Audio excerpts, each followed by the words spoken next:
Hi, listeners. This is the 80,000 Hours podcast, where each week we have an unusually in-depth conversation about one of the world's most pressing problems and how you can use your career to solve it. I'm Rob Wiblin, Director of Research at 80,000 Hours. We're about to get some advice from someone who has 16 years of experience in the White House, both about how to land a job in the US executive branch and how to get a lot more done once you're actually in there. If you're a US citizen and you're interested in moving to DC to work on AI policy issues, then we would potentially love to chat with you.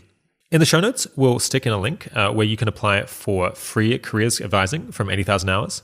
And we're especially keen to meet people with backgrounds in law, policy, or computer science. So if that sounds like you, do let us know about it. All right, here's Tom Kalil. Today, I'm speaking with Tom Kalil. Tom studied political science and international economics at the University of Wisconsin-Madison and worked on the Democratic presidential campaigns in 1988 and 1992, before serving in the White House under Obama and Clinton, helping to design and launch national science and technology initiatives. From 2009 to 2017, that involved working at the White House Office of Science and Technology Policy, first as Deputy Director for Policy and then as Deputy Director for Technology and Innovation.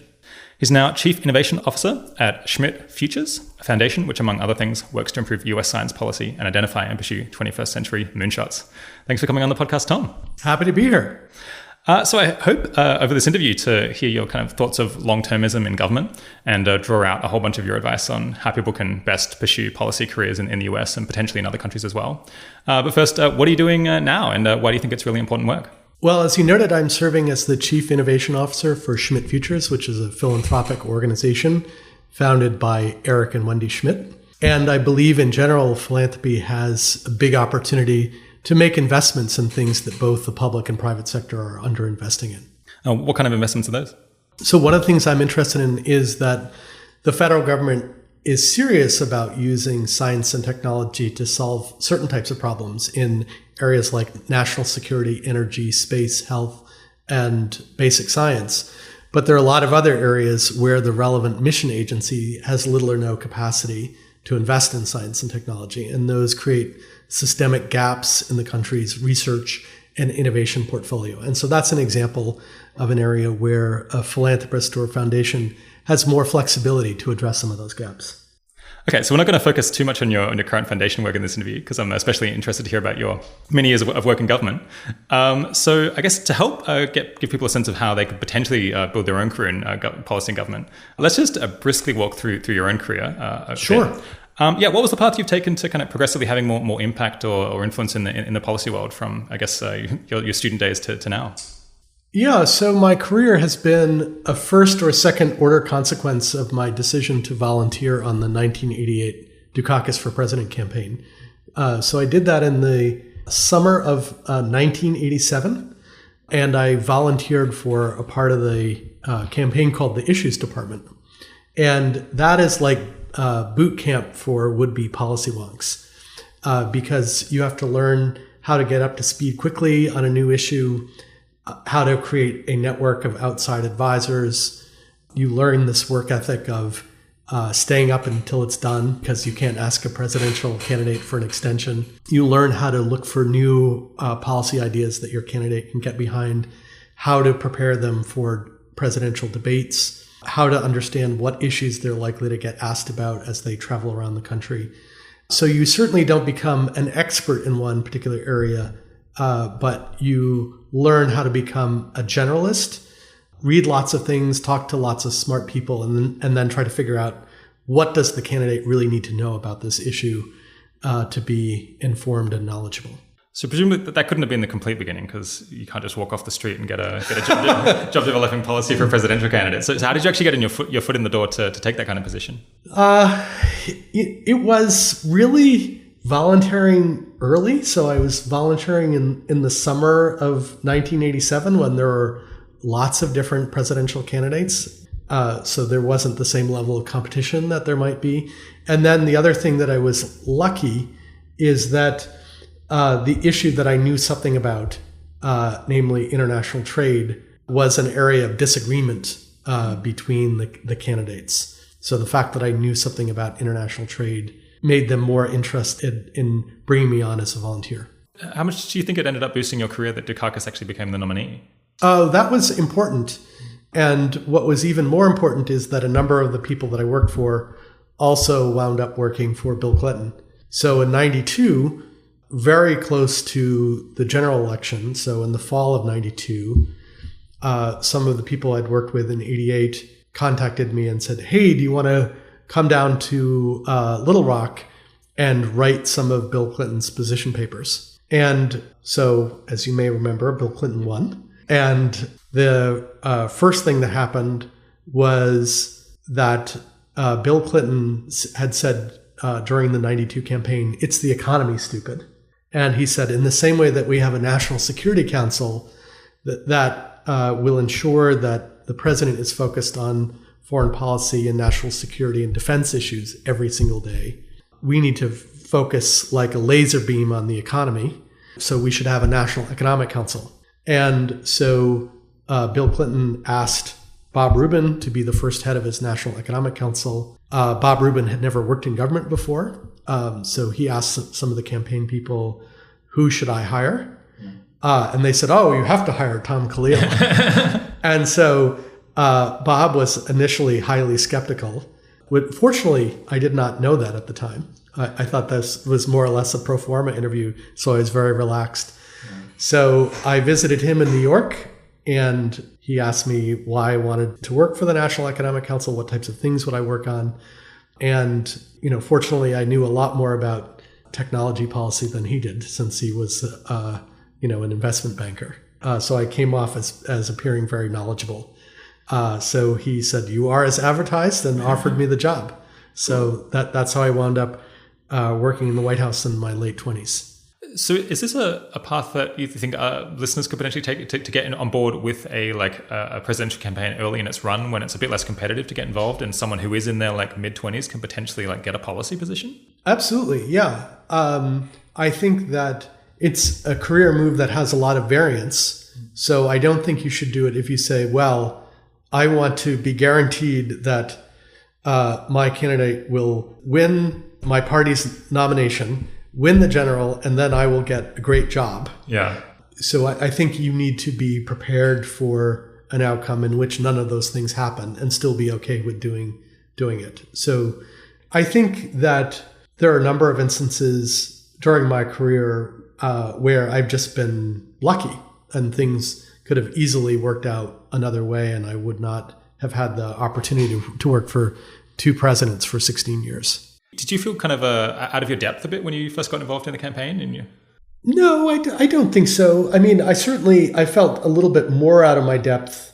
Maybe I was too young and brash to recognize it when I was actually doing it. But having the first time I worked in the government be working for the White House is a little unusual. So there was a fair amount of learning on the job that I wound up doing. How did you choose to do caucus? And I guess if you don't want to choose a specific candidate, kind of what guidelines could people use to figure out what campaign they might want to get involved with? I chose Dukakis primarily because I was in the Boston area at the time, and that's where his campaign was located.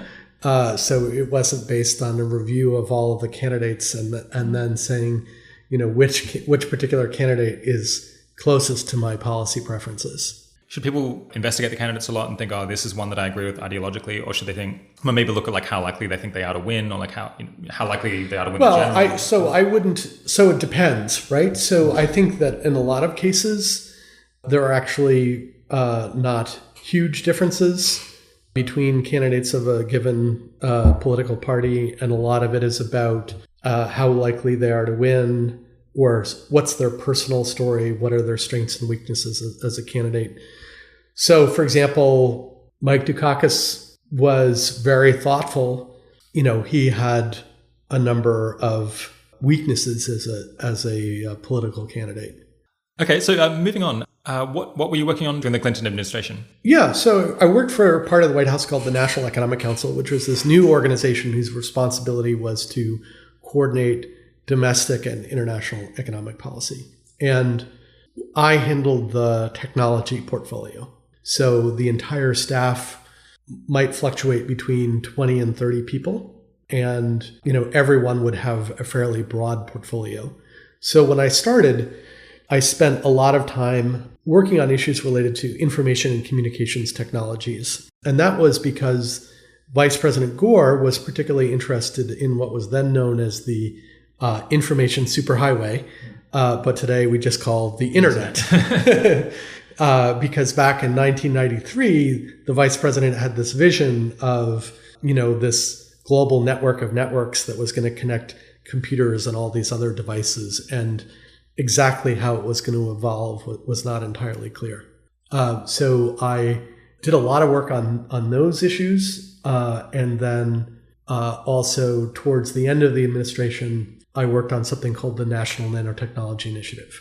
Yeah, so imagine once you're actually in the White House, things are so busy, there's so much going on that it's maybe hard to find time to think and to figure out like what you actually believe and what the priority should be. How do you choose areas to focus on? Do you just have advisors? Does everyone kind of have advisors going down and down and down? People who actually have time to read original research and figure out what the most promising technologies are? You've always got a situation in which you can have both formal and informal advisors. So, for example, within the White House, there's an organization called the President's Council of Advisors on Science and Technology. There's an organization called the National Academy of Sciences. It has a different name now, but they're continually producing reports. So what you have is, first of all, some things that you have to deal with. So, for example, if a crisis like Ebola occurs, you don't have the option of saying, well, this year I'd prefer not to work on Ebola. So when a crisis like that occurs, you have to work on it. So that's one source of the agenda. Second is that presidents campaigned on things, and they know that they're going to be held accountable by the press and potentially the voters of, you said you were going to do X, Y, and Z. What sort of progress have you made? So there's always this promises made, promises kept exercise. There might be people who are bringing issues to your attention. So I'll give you a canonical example of this. Congress passed a law that said that if the executive branch wanted to change the definition of what constituted a supercomputer for purposes of export control laws, then the president had to make a determination that this was a sound policy. And when Congress passed this law, they set it at a particular level in terms of the speed and power and performance of the computer. So the problem is that what is a supercomputer one day is a laptop. And so, Apple would come to us and said, hey, this is going to be classified as a supercomputer. Do you think that makes sense? And we would say no. And so there would be things like that people would bring to our attention of saying, hey, there's, public policy is about to have this deleterious impact on U.S. exports without any corresponding national security benefit. Don't you think that you should change that policy? So you're right in the sense that a lot of times you kind of have the intellectual capital that you walk in the door with, and the amount of time that you have for reflection and as the EA community would put it, cause prioritization is limited because you are constantly dealing with fires. Now, I was a little fortunate in the sense that science, technology, and innovation are, by their very nature, longer-term issues. So I worked on President Clinton's Caltech speech in which he announced the National Nanotechnology Initiative, and he talked about some of the goals of the effort.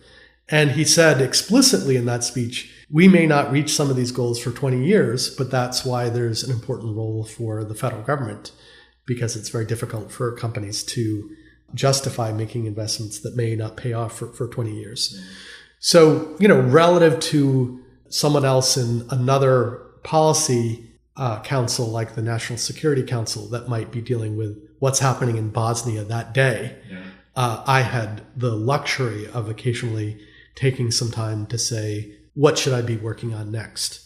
So after Clinton left, you went to UC Berkeley during the Bush administration, right? Yes, that's right. So this is a common cycle, I guess. It's like your side of politics is in power, so you're in DC, and then when the other side is in power, people go and do other things and like build their careers outside of government, and then come back. Yeah. And I think that even if the party that you are affiliated with controls the White House, it's not like people are going to stay there from the first day to the last day. So what I did was somewhat unusual.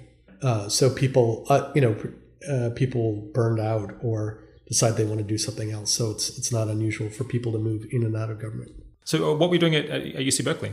My job was to help the campus develop new multidisciplinary research initiatives that cut across different departments and colleges. So integrating biology, the physical sciences, engineering, computer science, the social and behavioral sciences. And one of the things that I worked on that might be of most interest to the EA community was a program called Big Ideas at Berkeley.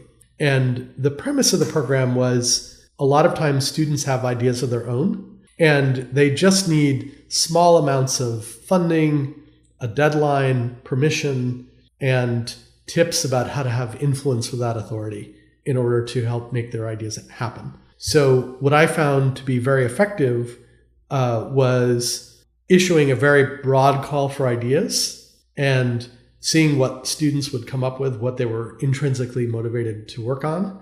And then, as I said, to give them funding, connections to people on and off campus, and tips about how to be effective in the world. Yeah, so influence without authority is one of these ideas that you're constantly returning to talking about. Do you want to explain that one? Sure, yeah. So part of this stemmed from the roles that I would have in the White House, which is that I would have a desk and a phone and a computer and a business card that said the White House on it. But it wasn't like, particularly when I was working for President Clinton, it wasn't like there were a bunch of people reporting to me. So in order to be effective, not only would I have to come up with an idea, but I would need to figure out how to build a coalition around that idea, even though the people who I ultimately had to convince to say yes in no way reported to me. So the ability to do that, to build coalitions around ideas that you're excited about, is very important in a policy role when it's not like you have dedicated funding that you have direct responsibility for and a large staff that is reporting to you that you have this command and control relationship with. Yeah, is having influence but not authority mostly just a disadvantage because you can't tell people what to do? Or does it have advantages as well because maybe people are more open with you and less defensive? I think the advantage is that the number of things I was able to work on was much higher. So if, for example, if I'd been someone who had a responsibility for a particular issue and had a budget and a staff, then people would look at me strangely if I said, well, actually, I have an opinion about what you're working on as well. And so I think what I found intellectually engaging about the roles that I had is that I had a fairly broad remit. So the name of my division was Technology and Innovation. And we used to joke, if it's not technology, it's innovation. I guess another possible benefit is if you have lots of people reporting to you, then your whole time is taken up managing people and like dealing with programs that are already running, whereas you can think about new things and call people up and just explore. Absolutely, yeah. Okay, so ultimately you ended up at the White House Office of Science and Technology Policy for the full 8 years, from I guess 2009 to 2017. Yes. What were your key responsibilities there? When I started, I thought that my primary role would be advising the person that President Obama had designated as his science advisor. So this was Dr. John Holdren. And I had known John because he was one of Clinton's external science advisors, but he'd never worked in the government before. And so I was playing a role in the transition period. So this is the period after the election has been held and before the inauguration has occurred. And so the Obama campaign called me up and said, would you run the transition team for the Office of Science and Technology Policy? So my job was to help whoever Obama was going to appoint to be a science advisor get ready to do that job. So what are the issues that they're going to have to deal with in the first 100 days? What are the commitments that Obama made during the campaign that they're going to have a role in implementing? That type of thing. So when Obama appointed Holdren to be his science advisor, Dr. Holdren asked me, would I be willing to stay on as his deputy? And I thought that my primary role would be, because this was John's first time working in government as opposed to merely advising government, that I would be able to give him some institutional knowledge about how to get things done. So that's how I sort of initially conceived of my job. And then I asked John if I could start recruiting people to work on various projects that I thought were interesting. So, for example, during the Bush administration, I'd served as the chair for the Global Health Working Group for the Clinton Global Initiative, and so gotten really interested in global health issues because of the high benefit to cost ratio of a number of global health interventions. And so I started recruiting people to work on things that I thought were important, and then discovered that I really liked that because I had the opportunity to recruit people in their 20s and 30s and just be able to work on a number of things in parallel. And then also I enjoyed mentoring and coaching the next generation. I discovered that as well. So then I really started building a team, both to identify issues that I thought were important and then to try to find out someone who could work on those issues full time, or occasionally just finding someone who I thought was really talented and giving them the opportunity to engage in public service. Okay, so maybe let's dwell on this time for a little bit. So I imagine that after someone gets elected, they've got, I guess, 75 days or something until they actually take office. So there's going to be this like very manic period when they're trying to like staff up quite a large executive operation. Yes. And I guess you were brought in like soon after the election, I suppose, to like to figure out what are we going to do with the OSTP in this new administration. Yes. I imagine that's a time when it's like, if you can talk to the right people, there's a potentially like good chance of getting a job, or a very unusually good chance of like actually finding a role, because so this might be a scramble, I guess, of people who are qualified to take positions that you're thinking, oh, well, we want to talk about nanotechnology, we want to like have someone to do that, and then you're like, you got to very quickly find someone to do it. Yes. Do you have any comments on? I imagine people are like probably trying to figure out how they're going to staff like the next administration in 2021 already, because you have to just pre-prepare so much. Yeah, there's actually not a very structured way of doing that. So it tends to happen in earnest when the two parties have their nominees, and then they can start working on their transition. So transition is usually, sequencing and prioritization. So what's the order in which you want to try to get things done? And then staffing the administration. And so what you want to do is not only begin to identify candidates, but then you have to start vetting them, because particularly if they're going to go through the process of Senate confirmation, there are all these reasons why people can fail to make it through that. So you've got to have these sort of, very difficult conversations with people to say, if we put you through that process, is there anything that's going to come out about you that's going to embarrass you and the president-elect?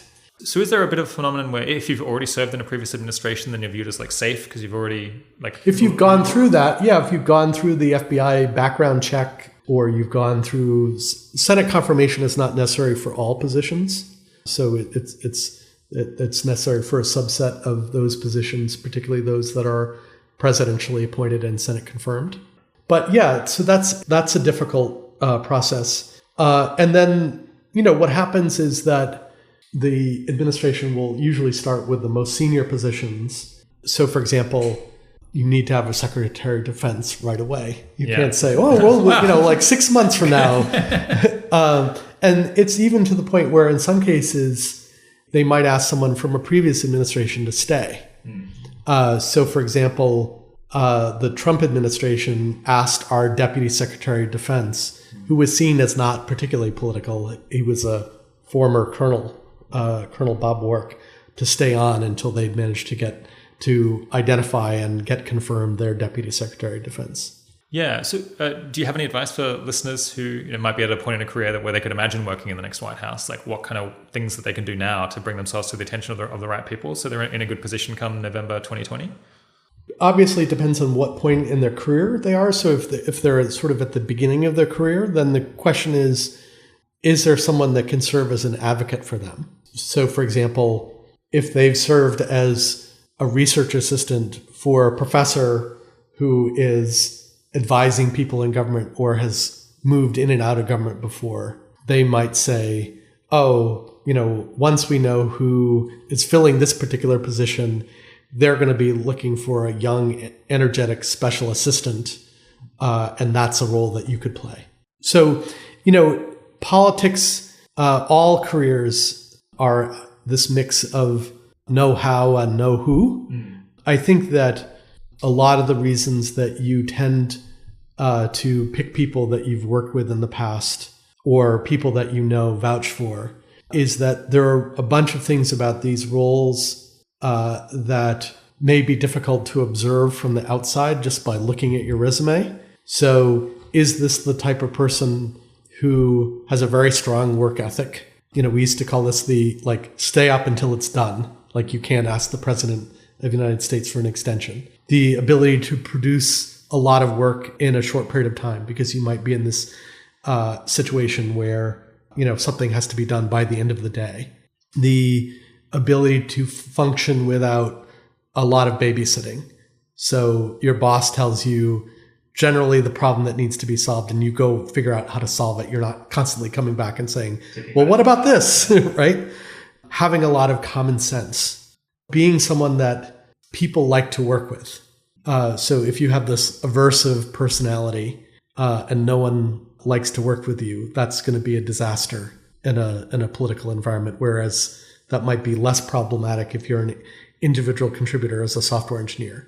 So these are characteristics and qualities of someone that you're more likely to know if you've worked with them as opposed to looking at their resume. And so I think that there is this high level of reliance on recruiting people that you've worked with or people whose opinion you really trust, have worked closely with, because it's sort of like being in the foxhole with someone. Okay, well, we'll come back to the career advice and kind of what would make you a good fit later on. But what's a big win that you've had at some point over your career? What kind of things can people accomplish? Yeah, so I'll give you a couple of examples. So one was when I worked for President Obama, I was able to recruit at any one time 20 people, and each of those people were working on a handful of things that were consequential. So that wound up being pretty significant. So let me give you one example. So a young woman emailed me, and the subject line of her email was, Cass Sunstein says I should work for you. That's a strong subject line. Good subject line. Yeah. And so I did a little research on her, and it turned out that she had been a child violin prodigy with Itzhak Perlman, had won the major Yale undergraduate awards, was a Rhodes Scholar, and was wrapping up a postdoc at Stanford in decision neuroscience. So I went out on a limb and I decided to take a chance on her. And her name was Maya Shankar. And I asked Maya, what do you want to do? And she said, the UK has created this organization called the Behavioral Insights Team, which is taking these insights from people like Kahneman and Tversky and Sunstein and Thaler and using them to inform policies and programs. And why doesn't, these are all US researchers. Why don't we have something like this? She said, I would like to create that. And so sure enough, in her late 20s, she arrived with no money, created this new organization called the Social and Behavioral Sciences Team, recruited 20 behavioral scientists to the federal government, got them to launch 60 collaborations with federal departments and agencies, and got President Obama to sign an executive order institutionalizing this new entity.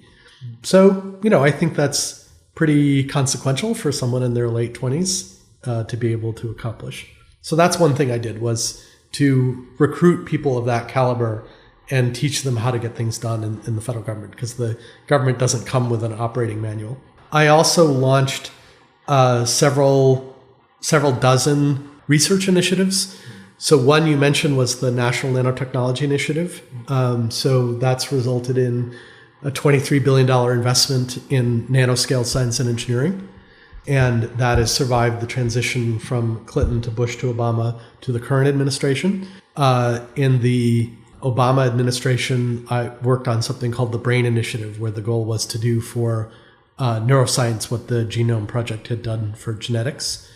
I was able to get DARPA prize authority, which they used for the self-driving car competition. And the second time they ran that, a team won. Larry Page was at the finish line. He promptly acquired the winning team. And so that's where the Google X division came from, was from that work on the self-driving car. And it's also where Waymo came from. And then when I came back into government, I was able to get all agencies the authority to do incentive prizes for up to $50 million. And if you go to challenge.gov, you'll see over 800 instances in which agencies have used this authority. So those are a couple of examples of the things that I've done. But the thing that I'm most proud of is the team that I built, not only because of the impact that they had while they were there, but because I think many of them are going to return and engage in public service in the future. And they learned some things about how to go from an idea to things happening in the world. So one of the biggest impacts was like fostering young people to go off and have a great impact with their careers. A little bit like 80,000 hours, I suppose. Yeah, absolutely. Get a lot of leverage potentially from that. Yeah, are there any kind of products or businesses that you can point to that came out of, say, the BRAIN initiative or the nanotechnology work? Like, think products that have actually reached fruition and had an impact. Yeah. So the advances in Moore's law, the ability to double the number of transistors on an integrated circuit, increasingly rely on advances in nanoscale science and engineering. It's having a big impact in areas like energy, particularly around energy storage, which is one of the big challenges that we need to address. So I have a story about the National Nanotechnology Initiative. So in the late 90s, I started interacting with scientists and engineers and said, well, if we decided to make this an area of focus, what are some of the things that might occur if we did that? And they said things that were totally incomprehensible. So they would say things like, well, we might be able to develop functionalized nano-engineered MRI contrast agents. We might be able to develop a material with a Young's modulus of this many gigapascals. And we might be able to develop pretending to understand. Molecular electronics with a storage density of 10 to the 15 bits per cubic centimeter. And so what I did was I turned that into English, which was, we will be able to detect cancerous tumors before they're visible to the human eye, store the equivalent of the Library of Congress in a device the size of a sugar cube, and make materials that are stronger than steel and a fraction of the weight. And armed with those examples, I was able to convince everyone, including ultimately the president, that we should make a bet in this area. So, for those people who are interested in science and technology but don't have a deeply technical background, one role that I've been able to play is just serving as an impedance match between the policy world and the scientific and technical world, because they're generally not trained about how to communicate the importance of what they're doing to a broader audience. Yeah, okay. So I'll bring together two questions I was going to ask here. One is it just generally the case that science and tech people kind of struggle to communicate with policymakers because they're just thinking in a different way? And I guess, did you ever regret kind of not having a more technical or scientific background yourself, having studied, I guess, economics and political economy? I have found the things that there is like a genuine value added that I can provide.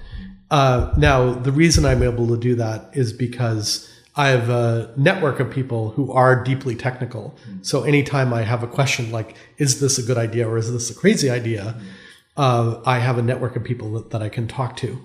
But that there is a role that I can play, which is if I can understand it, then I'm generally capable of communicating it to someone who hasn't spent, I've spent a good chunk of my career interacting with scientists and engineers. And, most policymakers are not doing that. So a sort of value add that I can provide is the ability to talk to scientists and engineers, get the gist of what it is that they're talking about, and then communicate that to a much broader policy audience. And then the other thing is that there is a virtuous circle that kicks in with doing this. So I'll give you an example of this. So in 1993, I was one of maybe like a handful of people in the White House that was interacting with the computer networking research community. So I was interacting with DARPA.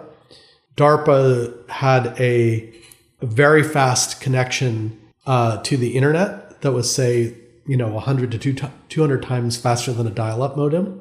So I saw what Mosaic, which was the predecessor to Netscape, looked like when you had a 45 megabit per second connection. So it was immediately obvious to me that the ability to create this global information space that anyone could contribute to with all these hyperlinks and like that anyone could use was going to be a big deal. And so the reason is that we were allowing the research community to live in the future. So you could it was like going in a time machine and seeing what the world was going to be like, 10 years later, right? Yeah. And then I could do the information arbitrage of going around and showing everyone in the White House what this was going to be like and why it was important. And so for most people, the first time they heard about the internet was from me. And so because in 1993, it was like... Not really on people's radars. Yeah, it's not people on people's radar screen. It was like, unless you were a computer scientist or something like that, it's probably not something that you were familiar with. So after that, when I said nanoscale science and engineering is going to be important, people were like, well, he was right about that internet thing. So maybe he's right about this as well. I think it feels to me like grant makers, and I guess anyone, including me, whenever you hear about a new thing that you could fund in science and technology or something you can go and work on, there's always this question is this bullshit or is this really something that could happen? And I guess how do you know who to trust? Because even if someone's trying to be a very honest a scientist, then it's they're so invested in their own thing that it's very hard to know whether they're hyping it beyond what's technically practical.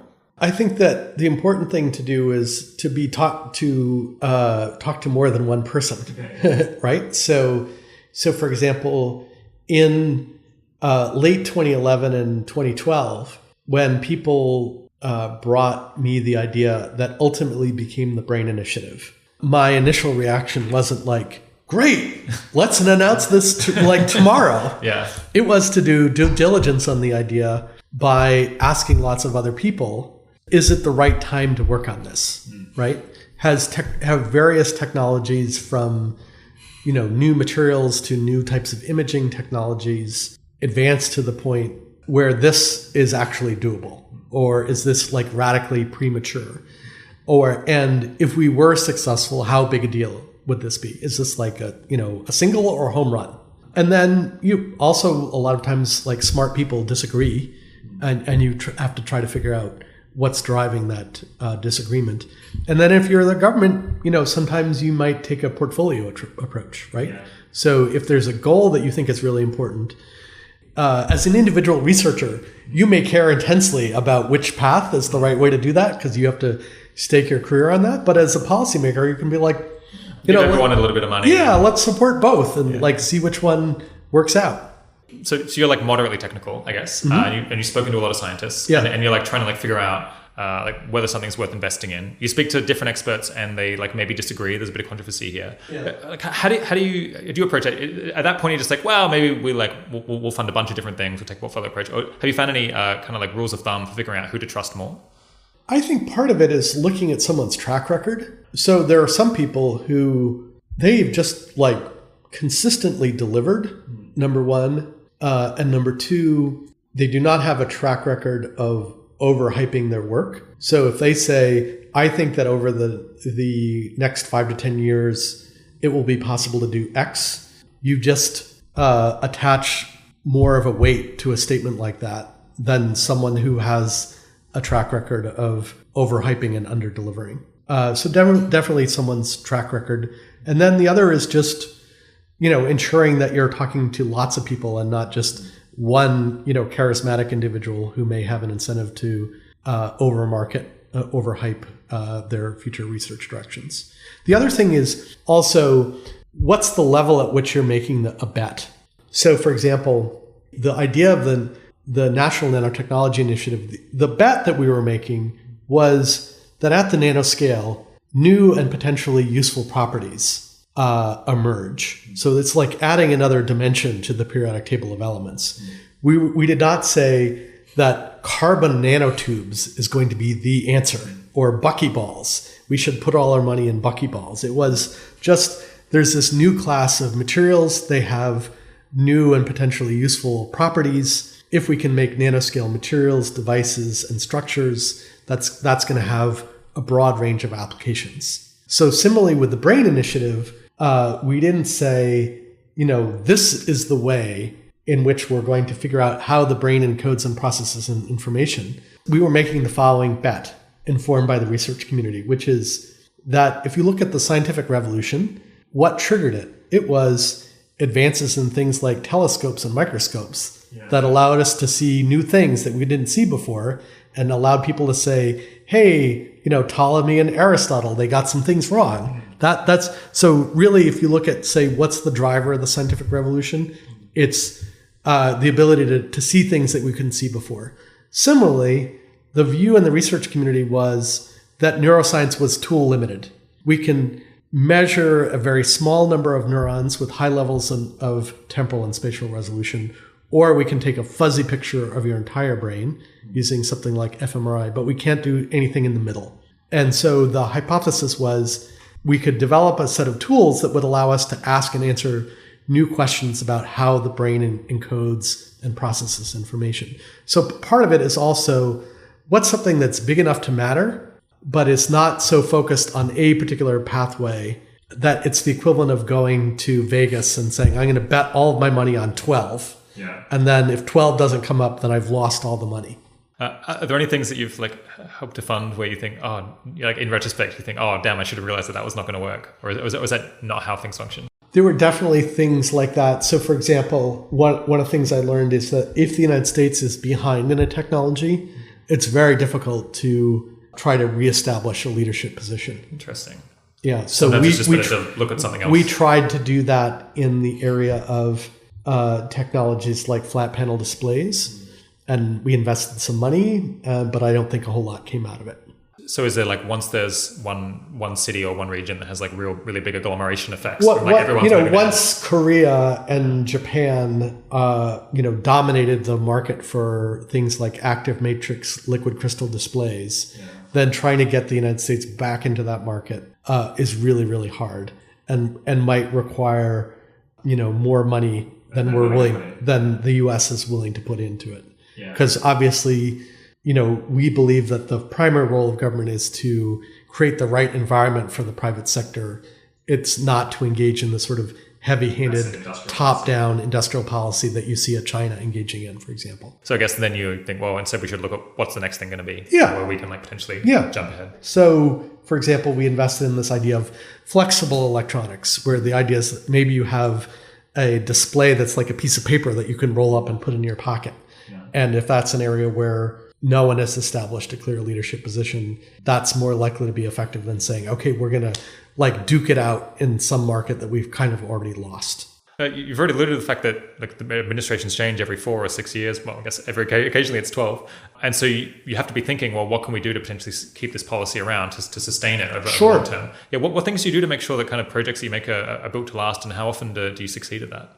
First question is, you have to be sure that this is something that you really think needs to be sustained over a long term. So, for example, there might be some policies where you're like, hey, there's a really important role for the government for the first 5 to 10 years, but that doesn't mean that the government needs to be involved indefinitely. The technology might get to the point where it's really time for the private sector to pick it up and run with it. In the same way that the government began investing in the internet in 1969, and eventually at some point, the private sector, beginning in the 1990s, there was an explicit policy by the government of, hey, it's time for the private sector to commercialize this and offer it as a commercial product or service. And now we're going to think about what's after the internet. So we started at that point investing in something called the next generation internet, which was an internet that was 1,000 times faster than what was available through commercial products and services. But to your question, the thought experiment that you would engage in is all of the people who are affiliated with the current administration walk out the door. And then what happens the day after? So that's the thought experiment that you have to do. And so one of the things that you can do is you can ensure that there is a group of civil servants who genuinely thinks this is a good idea and will continue to work on this unless they're explicitly told by the incoming administration to stop.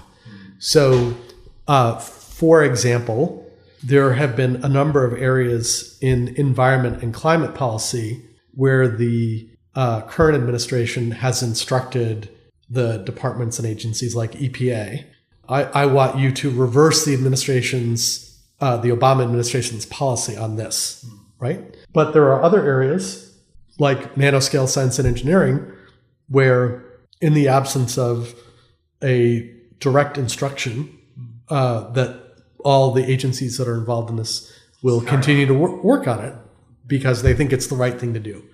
So civil service buy-in, I think, is really important. And it's also very useful if Congress passes a law. So there were some policies that we worked on which they were done through regulation as opposed through law. And one of the things that makes those more fragile is if they can be done through regulation, they can also be reversed through regulation. Yeah. Legislation is much harder to change. Legislation is much harder to change. So, for example, as I said, I was able to get DARPA prize authority working for President Clinton, and then every agency prize authority. And agencies have continued to use this authority, whereas if it had just been done through executive order and incoming administration said, well, we don't like prizes, then they could just repeal the executive order. And that's a lot easier than changing the law. Yeah, looking at the big picture of kind of US science and technology or innovation policy, what things could be changed that would allow us to get like significantly more R&D done or to increase GDP growth or increase scientific advancement? Yeah, so as I said earlier, one of the things I'm really interested in is what problems do we have where science and technology could make a difference? So right now, our de facto answer is that we can use science and technology to advance the frontiers of human knowledge about ourselves and the world around us, to help with national security and intelligence, energy, space, and health. And we have lots of other problems. And for those problems, for one reason or another, we have not made a decision as a country, let's use science and technology to help solve that problem. So I think a really interesting thought experiment would be to take an agency that works on a really important problem, say K through 12 education, and say, what if that agency had the same capacity to mobilize the research community that DARPA did? Number one, what goals would it set? And number two, what are examples of projects that it would support in order to achieve those goals? So right now, in K through 12 education, productivity is negative. What I mean by that is we've doubled real per pupil expenditures without any corresponding significant improvement in student learning outcomes. So I believe that if we had a research agency that had this sort of same capability to mobilize the scientific and technical community that, say, a DARPA has, that there are things we could be doing to help address that problem. So an example is DARPA supported this project, and the goal was to reduce the time for a new Navy recruit to earn a technical skill and be able to do that in months rather than years. And that's developed some really dramatic results in terms of training. And so you could imagine applying that approach to the training problem and to the education problem. Similarly, a big problem that we have in the United States is the intergenerational transmission of poverty. So, we like to say that we have equality of opportunity, but we know that there are, by the time kids show up at kindergarten, there are already large differences in school readiness, brain development, and vocabulary size. And our schools do not narrow those divides. So, if you have low-income parents, the odds of you struggling in school and struggling to make the transition from learning to read to reading to learn to graduating or, going on to college. So, even though we talk about equality of opportunity, there are large differences in people's life chances based on, their parents or what's going on at home. And my view is not science and technology will solve all those problems. My view is if you were going to come up with a list of things to try, science and technology would be one of the things on that list. So the thing that I'm really interested in is when we think about science and technology, by which I don't just mean the natural sciences and engineering, I'm also talking about the social and behavioral sciences. What are the goals that we would like to use science and technology to help us achieve in the same way that we believe that we need science and technology to avoid technological surprise for the United States and to create it for our adversaries? You mentioned prizes before. Well, I guess there's like different ways of trying to fund science. One is like grants where you try to guess what's going to work, and you've got like patents. I guess it's like a market-driven mechanism. Sure. And you got prizes, which I think you've kind of been championing as perhaps something that the government should put more money into. Yes. Do you want to talk about that? Yeah, absolutely. So one of the things that I think is really perverse is that right now the federal government routinely will make a financial commitment that is contingent on failure. So what do I mean by that? That is, if you were to look at the finances of the United States government, you would find roughly $2.6 trillion in loan guarantees. So that is the government saying, if this individual or organization goes bankrupt, Uncle Sam is good for it. Yeah. So that is a financial commitment that is contingent on failure. We are just barely scratching the surface on our ability to make financial commitments that are contingent on success. And, why can this, let me give you some examples of how that, when we do that, it can have a large impact. So there's a market failure associated with vaccines for diseases of the poor. Left to their own devices, drug companies won't work on vaccines for poor people because poor people have no money. So Michael Kramer, I think you interviewed Michael's wife on 80,000 Hours. Yeah. So Michael and Rachel wrote a book about this, but they came up with this idea for addressing this market failure, which is called an advanced market commitment. So as a result of their work, 5 countries in the Gates Foundation went to GSK and Pfizer and said, if you develop a vaccine for this disease, which is safe and effective, then we commit that we will buy X million doses at $7 a dose. And that one intervention was enough to eliminate the 10 to 15 year gap that usually exists between when a vaccine is available in wealthy countries and when it's available in low-income countries. So it's a financial commitment that is contingent on success. So it's the Gates Foundation and 5 countries saying, if you develop a vaccine which is safe and effective, then we'll buy it. So the global health community has developed the capacity to do 3 things. Number 1 is identify a specific unmet need. The second is the ability to develop a performance-based specification for what a successful innovation would look like. In this case, a vaccine that works and is safe. And the third is, if there's a market failure, if there's a huge gap between the social return and the private return, to create some incentive that motivates the private sector to solve this problem. So my view is we should be doing more of this, right?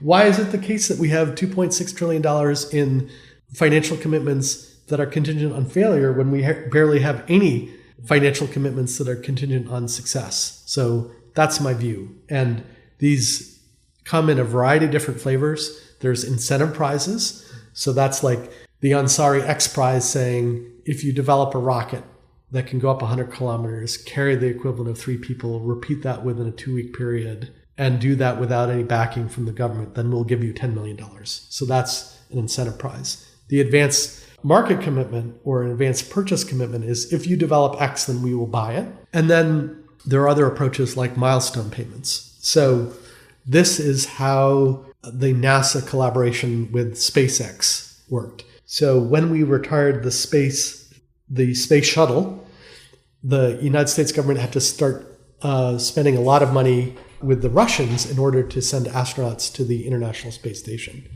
So they developed a collaboration with private sector companies like SpaceX, and they said, we want a rocket that will go up to the space station, deliver and retrieve cargo, and ultimately astronauts.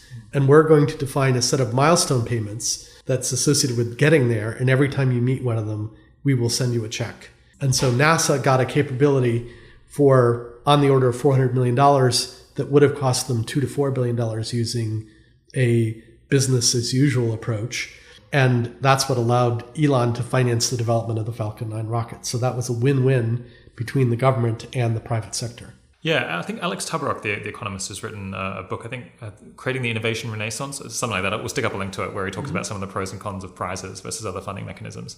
Why hasn't it taken off more? I guess one concern that I might have is that the government wouldn't know how much it should offer, or like what's an appropriate price to offer, and so it could end up like, accidentally giving away much more for something that's like too easy. And maybe the political economy of it is bad because it gets taken over by businesses that are going to try to like milk this system of prizes to get money for things that we're going to do anyway. What kind of concerns do you think people have that mean that like prizes are just currently not a big funding mechanism for research? Yeah, well, certainly they're not the appropriate way to support science in all instances. So it works if you have a clear goal.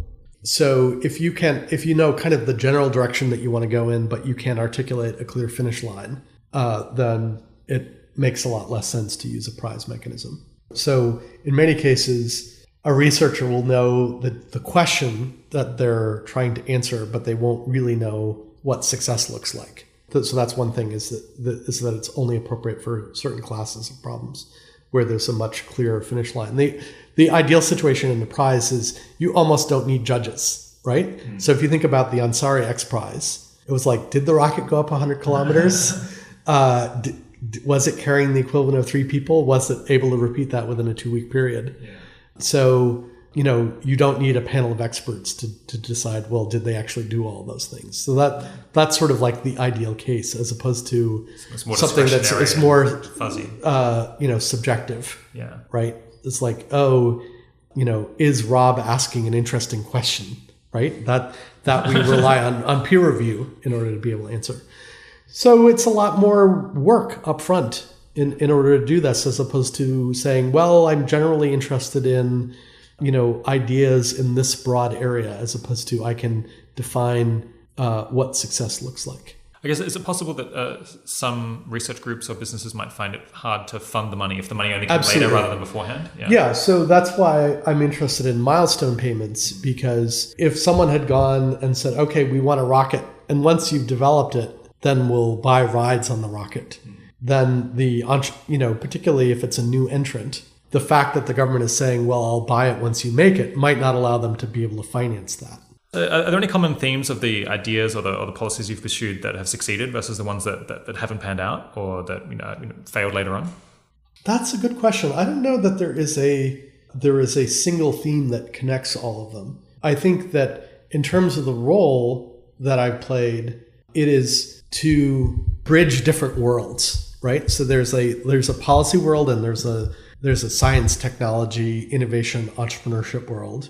And by participating in both of those, I can help move ideas that are in one realm or community to another. So that's something that I've done over and over again. Or, as in when I found out about how the global health community was thinking about solving its market failures, I thought, this has broader relevance. It's not just relevant to global health. It's relevant to lots of other areas where there's a market failure, and particularly when the innovation in question has high fixed costs and low marginal costs. So part of it is just you encounter particular situations and you discover that there's sort of this underlying pattern language of approaches to solving a particular problem that can be applied in some other policy domain. Seems like a common thread of the work that you've done and your writing is to focus on kind of these moonshots, these grand challenges, like what are the things that are going to really transform the world? Why focus on that rather than more incremental improvements? And do you think it's important to have people working on incremental improvements? You just want to focus on the big picture? Yeah, no. So, if you said, why has the world gotten better since 1820? It's like things getting better at 2% per year, right? That has a huge impact over a long period of time. I think that part of it is that I think that setting these ambitious goals is important. And I also think that it helps get people excited about investing in science and technology. Now, you can take that too far, right? So you can overpromise and underdeliver. So I do think that there are some risks if you do that in an irresponsible way. But I have found it a way to get people excited about investing in science and technology more broadly, or just focusing on particular problems. So the UK, for example, has done this report on the long-term economic consequences of living in a post-penicillin world. And it's $100 trillion, right? So I think people should be jumping up and down saying, hey, we should be doing more in this area. Yeah. So I do think that there are some areas where we're underinvesting, relative to the importance of the problem. And so I think that what you need to do is to go from the experience of policymakers is they don't have a shortage of problems. So just like showing up and saying, oh, and here are like 5 more things for you to worry about. That's not very effective, right? Yeah. And so what you need to do is to say, here's the problem and here's what you could do about it, right? So what I find to be more effective is if I'm able to articulate both the problem and the solution, because, their experience is they have a list of problems like as long as your arm, and just like dumping another one of them, they're like, gee, thanks. Well, what the hell do you want me to do about that? You said that one of potentially the most valuable thing you were doing at the OSTP was recruiting the right people. Yes. Was hiring. I suppose there's like feverish competition, obviously, over the best people. So kind of what could you do to get an edge in like either figuring out who the best people were other people hadn't realized how talented they were, or in convincing them to work at the White House where otherwise they wanted to do something else? A lot of it was about me being able to be very specific and granular about what I had accomplished and what other similarly situated people had accomplished. So obviously I couldn't compete on the basis of salary or the quality of our cappuccino machine. It was, hey, you're going to be in the White House overseeing this federal government that allocates $4 trillion a year. And there's no shortage of opportunities to make improvements relative to the status quo. And here are all the tools that you have. You can convince the president that this is an area that we should invest more money in. You can work with Congress to pass laws. You can identify things that federal departments and agencies can do through executive action. And you can leverage the president's convening power to build coalitions, not only of government agencies, but of companies, research universities, philanthropists and foundations, nonprofit organizations, in order to achieve a particular goal. So if there is something that you're excited about doing, you will have access to tools in order to advance that agenda that you wouldn't have anywhere else. So it's giving them, what some people call definite optimism, not just like general optimism of, I think things will get better, of like, there's something concrete that I can do to make things better. When people were skeptical or kind of reluctant to come work for you, what were their reasons? Well, I think that if your perception of the government is based on reading the press, what do you read about? You read about scandal, you read about gridlock, right? And it's not like those things are incorrect, but it would be like if your perception of New York were based on only reading the crime pages. You wouldn't say, yes, all those, those crimes do occur, but New York also has restaurants, restaurants, parks, and symphonies, and amazing art museums. And so, similarly, it is true that particularly when you have divided government, it's very difficult to pass legislation. And so there's a lot of things that we need to do that really require passing legislation. And the fact that we're not able to do that is a bad thing. So I do not discount gridlock, partisan gridlock as a problem. But I have a different view that is based on, even subject to those constraints, things that I've been able to accomplish that I think are important. And so I try to give that perspective as well. Yeah. So do you think people underappreciate how much the executive branch can just do autonomously? Yes. Yeah. Not only what it can do, but the president's ability to convene.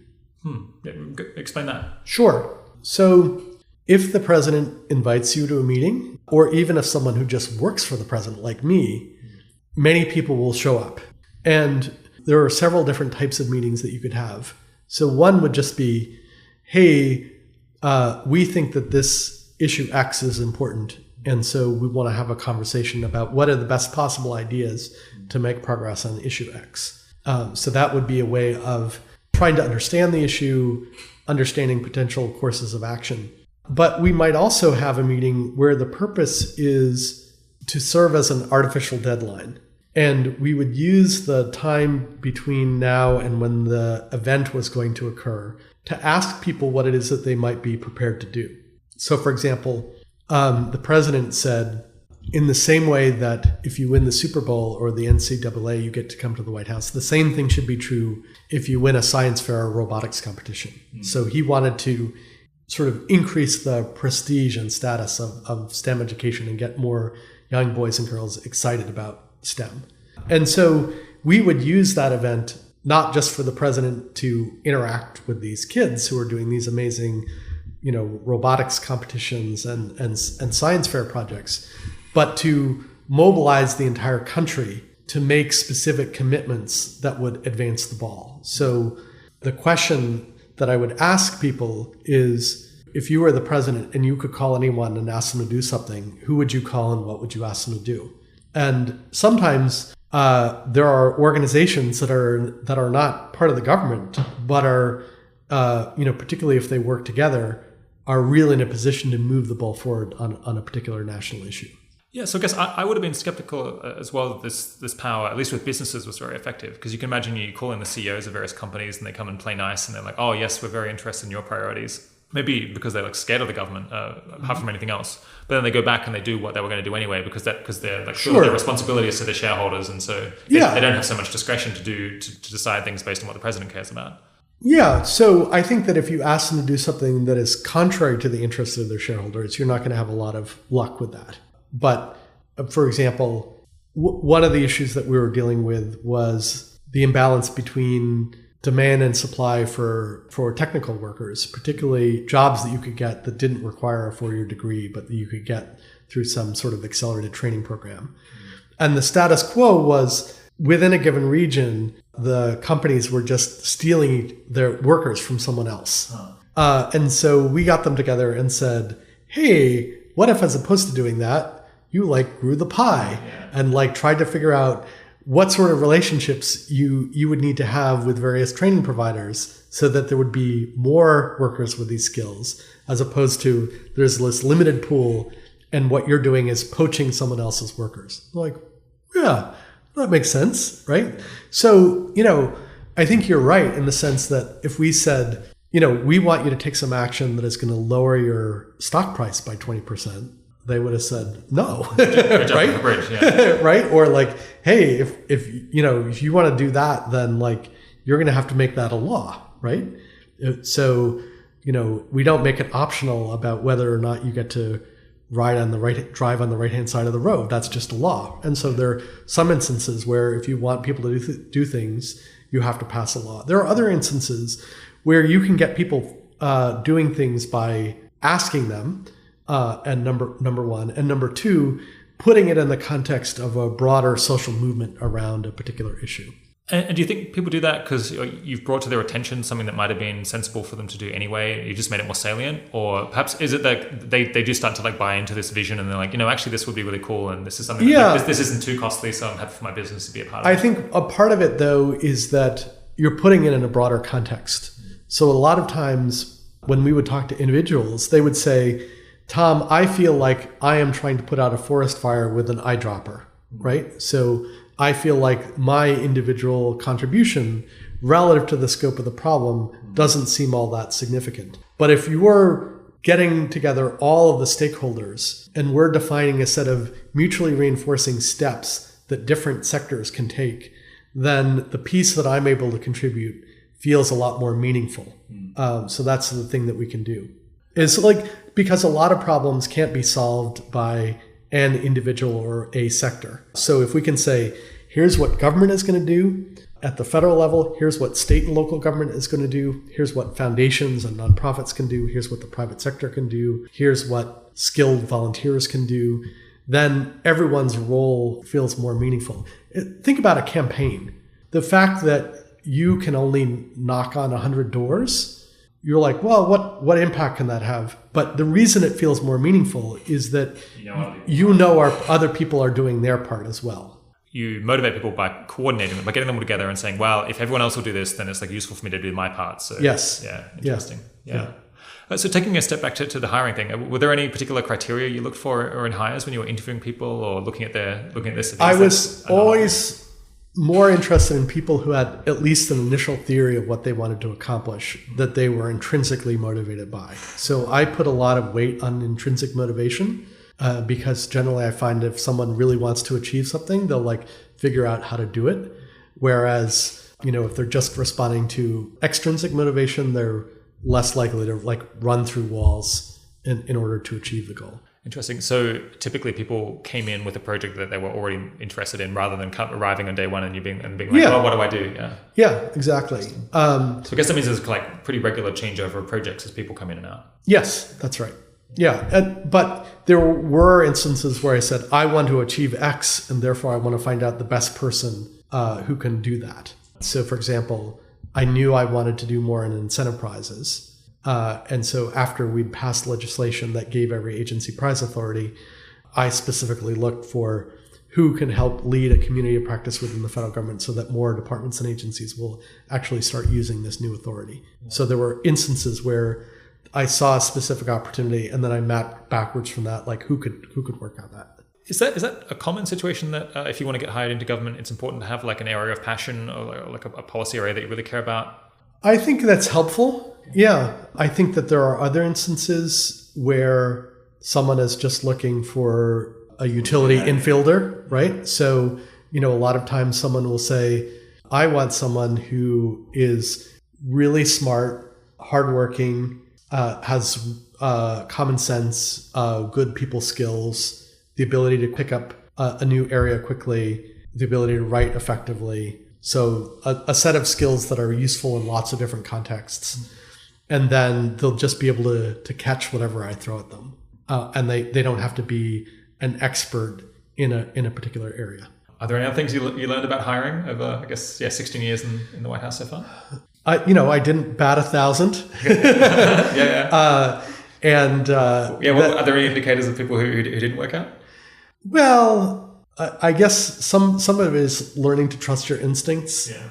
So if you have a small voice in your head saying, no, I'm not sure about this, maybe your intuition is trying to tell you something. That's one thing. I think the other thing is that unfortunately, sometimes you can really never tell until someone is in this environment, the extent to which they're going to succeed or fail. So one of the things I benefited from is that a lot of these appointments were short-term in nature. And then if I really liked the person, I would work on getting it renewed. But the default was, they would like time out after a year or something like that.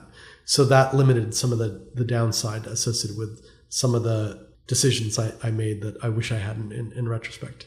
So you often use this term policy entrepreneurs and policy entrepreneurship. Yes. Do you just want to explain why you think that's an important concept and what that means? So I think a lot of times when people think about the government, maybe they have something in mind like yes minister, where the people in the government are trying to prevent anything from happening. And so did you ever watch that show? Oh, I've watched all of it, yeah. I have to say, looking at the UK at the moment, I think yes minister would be a blessing if the government worked well. Right. No, but like Sir Humphrey is always trying to figure out how to maintain the status quo. Exactly, yeah. Right? And I do think that there are people my motivation for being in the government, if you'd said, oh, your job is to just preside over the status quo, I would have left after 3 months. Right, yeah. I wouldn't find that intellectually engaging or worthwhile. So what I was always interested in was what were the new ideas that were bubbling up from the research community or, entrepreneurs that I could get behind and champion. So the policy entrepreneur, in the same way that an entrepreneur is identifying some unmet need in the marketplace and then trying to produce some product or service that addresses that unmet need through this process of opportunity recognition, the policy entrepreneur is identifying an opportunity for a new or improved policy that he or she thinks will advance the ball in some policy domain, and then is trying to figure out what is the coalition that I would need to build in order to make that happen, and then actually going off and doing that. And so you might have a couple different types of policy entrepreneurs. So one is someone who is passionate about a particular issue. So there was a woman on my staff, Jennifer Erickson, who was really passionate about reducing the waiting list for an organ transplant, and kidneys in particular. So she was super passionate about that issue, and it would be like midnight or something like that. And I'd say, Jennifer, you got to go home and get some sleep. Yeah. So she was super fired up about working on that. So you have people like that. And then you have people like myself who are open to a pretty broad range of ideas. So I view my value as not that I've specialized in any one particular issue, but I'm curious about lots of different things, interested in lots of different things, and therefore like being in a situation where I'm getting a continuous flow of high quality ideas and then picking some of them and trying to figure out how many of them I can get to happen, as opposed to saying, by the time I retire, I want to have accomplished X. Do you have any comments on the opposite of policy entrepreneurs, the Humphreys of the world who just want to kind of... I mean, there's a role for that as well, people who try to stop things being destroyed that are already working. Well, yeah. So I think that it's not always the case that change is a good thing, right? And I think that it's important for there to be a productive relationship between political appointees like myself and civil servants, because the civil servants, A, they're the ones who implement things. B, they have a lot of institutional memory. And so they can say, oh, we tried that before, and here's what happened. They're also the ones who will be there when you leave in many instances. And so, again, if you want a policy that persists, you want them to think that it's a genuinely good idea as opposed to something that we're doing as long as you're watching them. Yeah, that makes sense. What do you think people most misunderstand about policy entrepreneurship? I mean, one thing is that they might just not think of the policy world as being as dynamic as that. Yeah. But what do they misunderstand about the process? Well, I think a number of things. One is thinking that when the policy is announced, the work is done. And so one of the things I discovered is that was maybe like a third of the way through. And that just because the president had signed an executive order or a presidential memorandum or Congress had passed a law, that you had to devote equal, if not more, attention to implementation. And so I think people's view was well, if the president tells an agency to do something, of course they're going to do it. And it's maybe not. I mean, particularly as you are in the middle or towards the end of administration, an agency can rightly say, maybe we'll wait this out. Yeah, or just, hey, the president has signed so many executive orders at this point that I can't possibly do all of these. And so therefore, in the absence of some guidance, I'm going to figure out which are the ones that I think are most doable. What actually happens there if the White House sends executive orders to agencies and they're we can't do all these things, we just don't have the resources to do everything we're being asked? Do they prioritize themselves? And is there any recourse when it's in a sense they're not doing what they're told to do?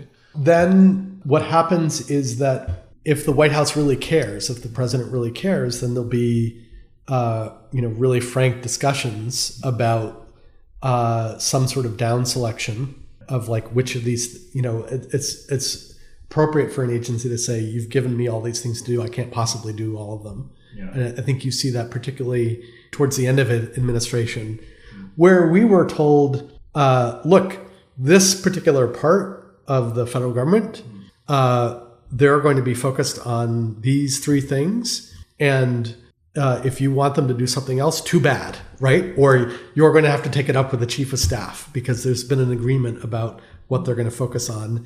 And that means the only way for you to have a priority is to say you're not going to do certain other things. Like if everything is a priority, nothing is a priority. So how common would it be for there'd be a policy announced, we go out to agencies and then just kind of doesn't really go anywhere because there's no one dedicated to it and you have to keep following up, calling every day?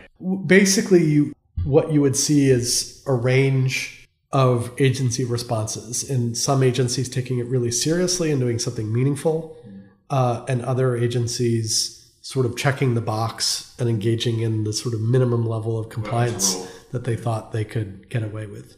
Is that maybe because they disagree about the policy sometimes, or is it just they were overwhelmed and kind of... Could be that they were overwhelmed. Could be that they weren't never all that excited about the idea to begin with. Also, they might not have the capacity. So, for example, the president was more excited about STEM than his Department of Education was. So there was a large imbalance between the level of personal attention that he gave this issue and the extent to which the department was responsive to that. That means you kind of have to keep following up to keep reminding them. Yes. Yeah. Are there any other things that people misunderstand about policy entrepreneurship? I think they believe that if you have divided government between the Congress and the executive branch, then nothing gets done. Yeah, but actually lots of things going on. Lots of things going on. Just without legislation. Yes, yeah. So the government is large, and it has no shortage of legal authorities to do things. And There are areas where it has significant amounts of discretion, and it has the ability to convene coalitions of the willing and able in order to achieve a particular goal. So you've written this great article called Policy Entrepreneurship at the White House, which Yes. is kind of lessons from your time in government. And we'll stick up a link to that so people can explore it in full if they're interested. But briefly, like what are kind of one or two rules of thumb that you give up with working kind of big bureaucratic organizations? One thing that I used to ask people is to imagine that you have a 15-minute meeting with the president in the Oval Office, and he says, Rob, if you give me a good idea for, pick your cause, reducing existential risk, then I will call anyone on the planet. It can be a conference call, so there can be more than one person on the line. If it's someone inside the government, then I can direct them to do something because I'm their boss. And if it's someone outside the government, then I can challenge them to do something. So you not only have to tell me what is your idea, but in order to make your idea happen, who would I call and what would I ask them to do? So there are several reasons for this thought experiment. One is that if you work for the president, you have the ability to send the president a decision memo and have him check the box that says yes. So over time, that gives you a sense of what psychologists call agency, a sense that many things that you see in the world around you are the result of human action or inaction, as opposed to the laws of physics. So that's one thing, is like a more expansive view of what do you think is potentially changeable. The second is it's sort of a version of the Hamming question, right? Presumably, if you really did have a meeting with the president, you'd use it to describe an issue that you thought was really important, as opposed to a second or third tier issue. And the third is that many complex problems cannot be solved by a single individual or organization. They require coalitions. And you can't build a coalition if you can't articulate, number one, who are the members of the coalition, and number two, what are the mutually reinforcing steps that you would want them to take? So that's one thing that I talk about in the policy entrepreneurship. Then I also talk about something that people don't really appreciate, which is that policymakers do things with words. So what do I mean by that? Well, think about when the priest says, I now pronounce you man and wife. So he has changed the state of affairs by virtue of A, him being a priest, and B, him saying, I now pronounce you man and wife. Similarly, the way that a policymaker both frames and makes a decision and implements that decision is through documents. So when the president does it, we call it an executive order or a presidential memorandum. When a regulatory agency does it, we call it a rule. When the Congress does it, we call it legislation. But in all instances, it is a document that you are creating or editing. And so part of the policy process is that you are able to figure out what's the document or documents that you need to create or edit, and who is allowed to take that something from being a Word document that is on your screen to something that has some force in the world. And I would see this all the time. Something would go from like being a Word document on my computer to being a presidential executive order. And it always seemed like this slightly, magical transformation from like a Word doc to something that is instructing relevant members of the cabinet to take some action. I guess this makes you more ambitious. Then you're like, well, what is the best thing? What's the best memo that I can write? Exactly. It starts to feel high stakes. Yeah. But it also, you have to be able to articulate some coherent relationship between ends and means, right? So a lot of times someone would come visit me and they would say, my issue is important. And I would say, great. Let's say that I'm prepared to stipulate that. What is it that you want me to do? And then they would look at me and they would say, well, you should make this a priority. And I'd say, all right, what would that look like? Right.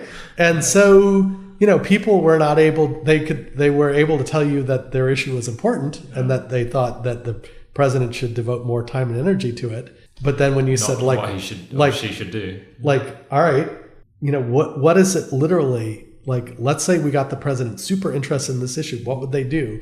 They weren't able to articulate that part. Yeah, I'm sympathetic to that because there's a lot of things that I think are very important, but I'm also not sure what should be done. I suppose maybe it makes sense for people to think more about that, like once they've gotten people to care about it. But at the same time, maybe it's hard to get people to care about something if you have no actual concrete steps that they can take. They're like, well, yes. I don't know what to do. Yeah, because that's assuming that, because what you're saying is, I really thought about this issue a lot, and I think it's really important, but I don't know what to do. Yeah, right? That's a bad sign. So you should think about it, right? Yeah. What were some of the aphorisms you had on the whiteboard in the White House? So one was, the schedule is your friend, and what that means is that things can take a while for things to happen in the government, to get done. But if you were able to land an event in which the president was going to participate, then everyone had to meet your deadline. So for example, if the president said, 2 weeks from now, I'm going to do an event on the brain initiative, then you're allowed to go around and saying, this needs to get done because it's for the president. So that's what the schedule is your friend means. There's an aphorism, talk to who owns the paper. And what that means is that generally, as I said, if a executive order or a speech is being prepared, it's on someone's computer. And so you want to find out who that person is. So if you want to be able where's the file? Right. If you want to be able to edit that or change that, you need to talk to the person who ultimately has that document on their computer while it's still, there's still this sort of internal discussion about what it should say. So people would always say to me things like, Kalil, how did you get the president to say X in the State of the Union? And I said, well, I talked to the speechwriter. I wrote the sentence, copy and paste. And it was probably like when Sherlock Holmes would explain how he'd figured something out and Watson was then disappointed. Yeah. Because once you say that, it seems like really prosaic. It's like, well, there's this person, they write the speech. I talked to the person who wrote it, who was responsible for writing it, and I told him to insert this line, and he did it, right? Yeah. But unless you've been in the policy process, you don't really understand. Well, I suppose a lot of people aren't in a senior position as yes. a lot of organizations. Another one that stood out to me is making it easy for people to help you is almost always a good idea. Do you want to expand on that one? Yeah, so people have many more things that they're supposed to do than they have time to do. And so if what you do is you show up and say, I would like to give you another thing to do, generally people are not going to be super receptive to that. So if there was something that, for example, I wanted my boss to do, my view was I should not show up and say, I have a monkey that is on my back and I would like to transfer this monkey from my back to your back. What I would figure out is, how could I make it as easy as possible for him to help me? So for example, if I needed help getting a particular member of the cabinet on board to support an idea that I was enthusiastic about, then I would say, if I draft an email for you, will you look at it? And if you're comfortable with the substance and the content, will you send it to them? And he would generally say yes to that. So that's what I mean is if you want someone to help you, make it as easy as possible. But that also requires an understanding of, for an individual in the context of a particular organization, what's easy and what's hard, right? So you have to acquire a lot of fine-grained institutional information about how different organizations work, about how decisions are made within that organization, and what's relatively straightforward for them to do and what's really difficult to do and what constraints they're operating under. Yeah, the OSTP team has kind of been famous for having a no credit ethos. It's something that you've talked about. Do you want to explain that? And was that something that just appeared because of the kind of people that were there, or was it kind of an active effort to I think make it was an viable? active effort, and it wasn't like, oh, we're allergic to ever getting credit for things. It was, if there's a trade-off between claiming credit and getting something done, always choose getting something done. So in other words, if someone else really cared about who got the credit, then we'd say, have at it. Donate it to them. Yeah. Right? So if it's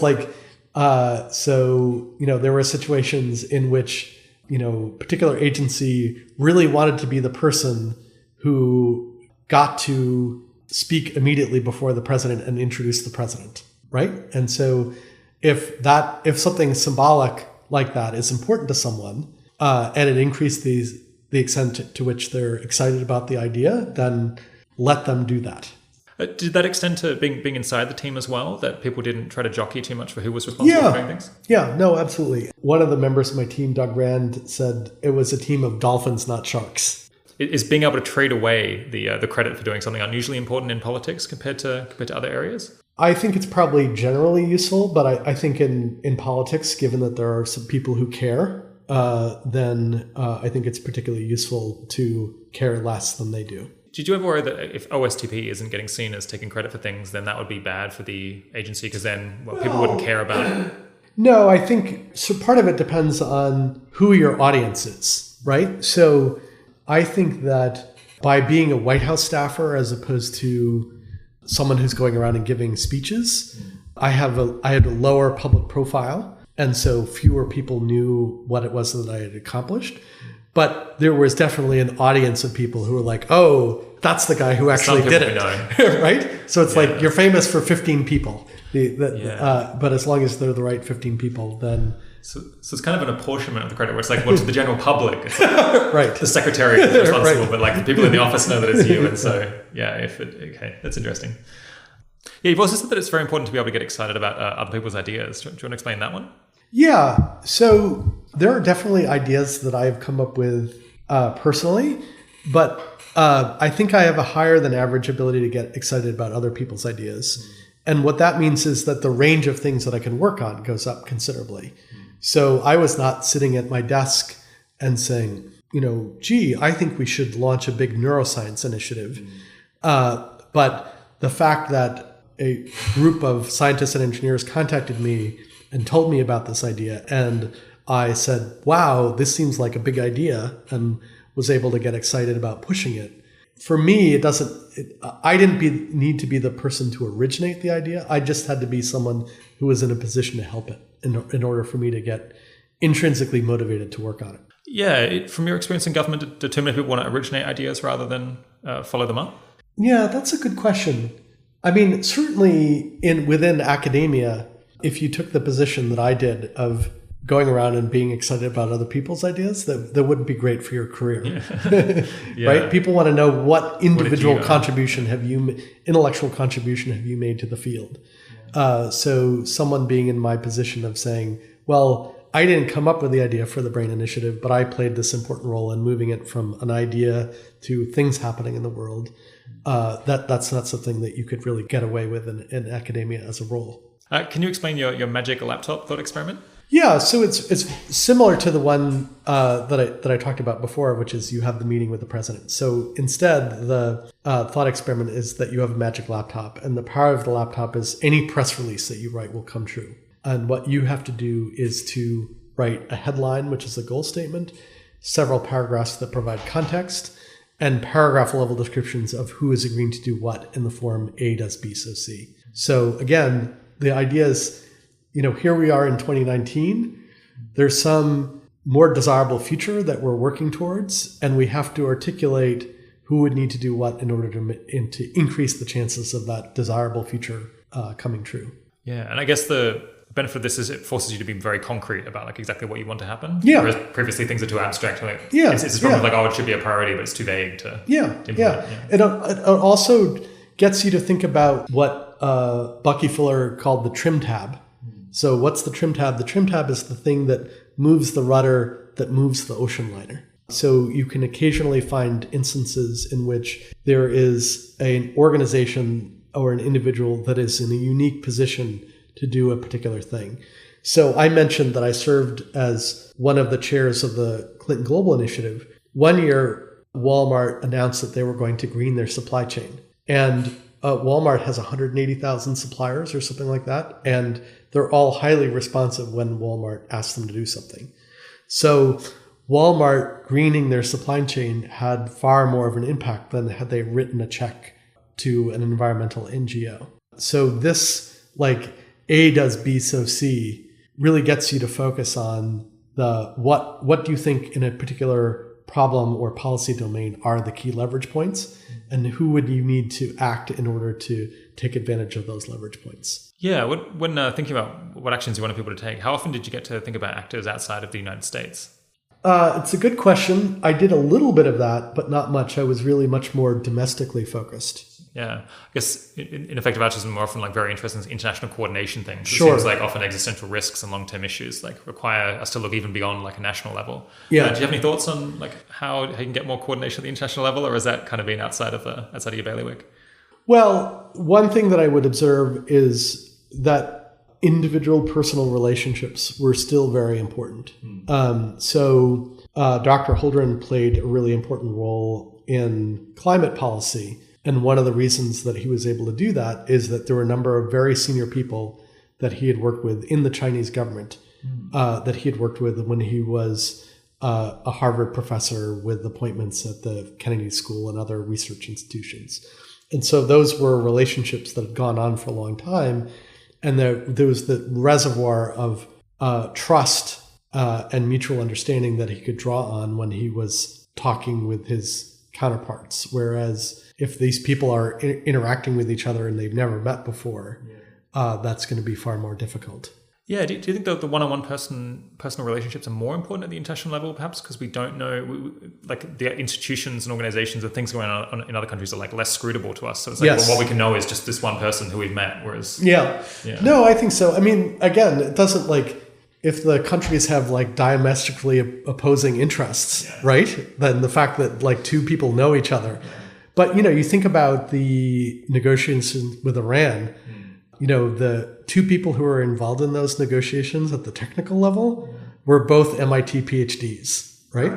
On both the US side, that was Ernie Moniz, and his counterpart on the Iranian side. So, that doesn't solve the game theoretic problems associated with the coordination. But at least means they don't hate one another potentially. It's like very, I don't think you can overestimate the importance of people and having relationships that are based on sort of trust and mutual understanding and reciprocity. I mean, one of the reasons that I've been able to be effective is that there are a lot of people in the science and technology community that I've worked with on some specific project. And if that experience went well for the other person, when I call them up and saying, hey, let's work on X, right? I've got this sort of reservoir of goodwill that I'm drawing upon, as opposed to like, who the hell is this guy? So there are these sort of increasing returns that can kind of kick in at a certain point of your career, where people will say, oh, Kalil is making this a priority. In the past, when he's done that, things have happened, and therefore I should take it seriously. It seems like this is kind of a big debate that people have, is like how much of what happens in government or institutions is about the individual people and their personalities and their decisions and their relationships versus it's the institutional structure, or it's the incentives, it's the game theory, that kind of thing. I guess you want to say like, no, the people really do matter. And like, whether people they matter. But I mean, I think unfortunately the answer to that is both, right? But there are definitely times when I have felt under constrained, right? So I felt like I decided to work on this. I could have done otherwise. There were no institutional reasons that were saying, oh, you should work on nanotechnology. I felt that I had autonomy and I like chose to work on it, not because of like, there was no political economy. There was no interest group story of saying, Tom, you should work on nanotechnology. It was just like, I thought it was interesting and I decided to do it. And so, as I said, because I'd been the person who showed everyone the internet in 1993, they were like prepared to give me the benefit of the doubt. As you know, long-termism is kind of one of the distinctive things that you find pretty frequently in the effective altruism community. How common is that kind of long-term style thinking or values in the policy world or at the federal level? I would say that there are pockets of it, but I think a lot of policymakers are focused on dealing with more immediate and shorter-term issues. So, for example, imagine that you are President Obama and you're coming in and the economy is in a free fall. You're going to focus on stopping the bleeding. If you're involved in foreign policy and defense, a lot of your life is about dealing with immediate crises. And you might try to carve out some time to think about things that are important but not urgent, but it's very difficult and requires a lot of discipline. Are there any departments or agencies or people who would be useful to mention who are somewhat more sympathetic to this worldview where you can get things done? Yeah, so I think that in the science and technology area, there is this notion that we're investing now and it's not going to pay off for 20 or 30 years. So I think science and technology by its nature tends to be more open. to making long-term investments. But when I say long-term, I'm talking about 20 years, not, let's think about the far future. And maybe there'll be like 1 trillion people who are haven't been born yet, and we should think about their welfare. Yeah. So, in practice, it seems like long-termists are often thinking on the kind of multi-decade level, because it does, like when you're thinking centuries, it gets a bit too hard to figure out what to do. Yeah. So I think policymakers also think, well, I have a difficult time figuring out whether my actions are going to influence things in the right direction over, say, several years, let alone something that may not happen for 100 years. Yeah. So the level of epistemological modesty is going to go way up at that point. Yeah. With that kind of background, is there much that individuals can do to get people to think about the long-term consequences of policy or about technological change in government? Or is it... I think one of the things, there's a couple things. One is that sometimes that there will be windows of opportunity. So we call those policy windows. So let me give you a concrete example. So when the Ebola crisis was going on, I had been briefed on a program that was going on at DARPA, which was, could we dramatically reduce the time to go from bug to drug? So we have this new emerging infectious disease. We don't have a vaccine for it. Telling people at that point, well, give us 10 years and we'll have something for you, is not terribly satisfying. So the approach that DARPA was using was as follows. You've got someone, they've been exposed to a pathogen, they survived, their body produced a set of antibodies that will provide immune protection. Let's identify those antibodies and then create a synthetic oligonucleotide construct that will directly encode for those antibodies. And so the process of doing that would be a lot shorter than the traditional process of vaccine development. So I knew that we were going to ask for what is called an emergency supplemental, which is we didn't budget for Ebola because we didn't know what was going to happen. Yeah. Therefore, we need extra money to be able to contain it. And I was able to get some additional funding for this new approach added to that. And my primary motivation for it was maybe it'll help in Ebola, but almost certainly if it works, it will improve our ability to respond to future emerging infectious diseases, or maybe even a world of engineered pathogens. So that's one thing you can do. Just try to find a present thing that hooks onto some broader. Yes, that's one thing. The second thing is that the long-term thing is actually aligned with the mission of an agency. So I'll give you an example of this. So I started reading about the idea of potentially hazardous asteroids. And I found out that although you might think that NASA was all over this, they were actually making a pretty small investment. So I was able to work with the leadership of NASA to get them to do more of this. So in that case, there was this long-term issue, very low probability but high consequence event. Yeah. And there happened to be an agency that you could say, hey, you should be thinking about this as part of your mission. And I was lucky that Lori Garver, who is the deputy administrator of NASA, shared my interest in this because she thought it would be really cool if we had actually made investments so that if that ever did happen, we were prepared. As she put it, being smarter than the dinosaurs. That was her. That was her tagline. A third thing that you can do is you may have a really long-term goal, but you are able to identify ways of making intermediate progress towards that goal. So one of the things I blogged about was a researcher who said, what we should do is to have as a long-term goal bootstrapping a solar system civilization. And what did he mean by that? Is expanding the frontier of human activity beyond Earth and out into the solar system. And one of the things that is preventing us from doing that is that all of the energy and matter that we use in space comes from Earth. So it's very expensive. So what you'd like to be in a situation is to be able to do something called in-situ resource utilization, where more and more of the energy and matter that we're using in space is coming from space. So if you think about being able to recapitulate the entire terrestrial supply chain, but in space, that's going to take a long time, right? That's not going to happen overnight. But what you can say is, well, we should at least be able to get fuel in space, right? So you have this long-term view of would it be desirable to expand the frontiers of human activity out into space? And ultimately that will require that more and more of the things that we do leverage energy and matter from space. And that is a goal that will take a long time, but that there's something that we can get started on. And so, for example, we can say, where is all the ice on the moon? So we can characterize that. And then we can say, well, how would we take that ice and turn it into fuel? And how would we use that to create fuel depots, right? And so that's a long way from saying all the things that we're going to make in space are, ultimately rely on materials in space so that we have self-replicating robotic factories. But we can start to make incremental progress towards that goal. So one metaphor that I like about technology is that it's like you're walking in a building and you enter a room, and in each of those rooms are 3 doors. And so you can't skip 4 rooms ahead. You can only advance 1 room at a time. And so that is, from a pragmatic point of view, even if you have this really long-term goal, which is, humanity being a spacefaring civilization, you have to say, what is the next incremental step that we can take towards So what's the door out of these 3 that we want to open? Yeah, exactly. How did you pitch the idea of prioritizing asteroid defense?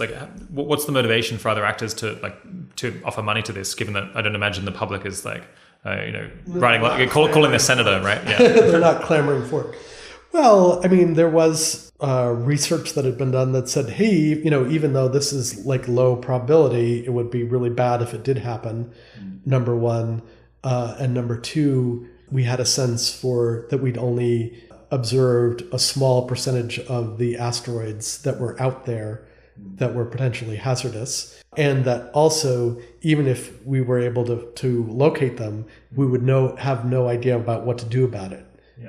If we did encounter one. We've made pretty big progress on that now, right? Yeah, we made some progress on it, but there's a lot more that needs to be done, both on the characterization of the risk and the knowing what to do about it as well. So if there's other people out in the executive branch now, or just somewhere in the US government who are interested in promoting policies that reduce existential risk like that one where you're thinking about asteroids, do you have any advice for them on how to pitch this to other people in government, how to frame it? Yeah, part of it was what we were talking about earlier, which is that just showing up and saying, hey, this is a problem, do something about that, is not terribly effective. So let's talk about engineered pathogens.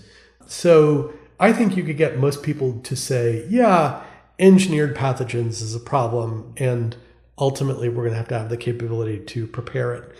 But a more effective approach might be to say, look, we know that Mother Nature throws all these emerging infectious diseases that we're not prepared for. And so we should figure out what are all the things that we would need to do to get ready for that, because we see that occurring with some level of regularity, Ebola, Zika, MERS, various different strains of avian flu.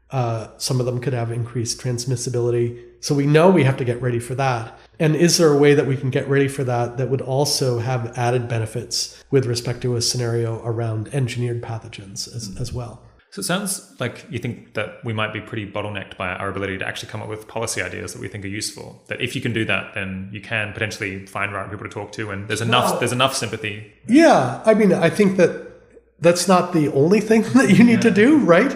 So, for example, if you come up with an idea and it's incredibly expensive, and it also requires some major trade-off with some other value that we care about. It's not like it's a walk in the park. Yeah. But I guess what I'm saying is that that's the first thing to do, right? If you can't articulate some concrete thing that you want the US government to do that is different from what it's currently doing, then you're going to have a difficult time getting people's attention.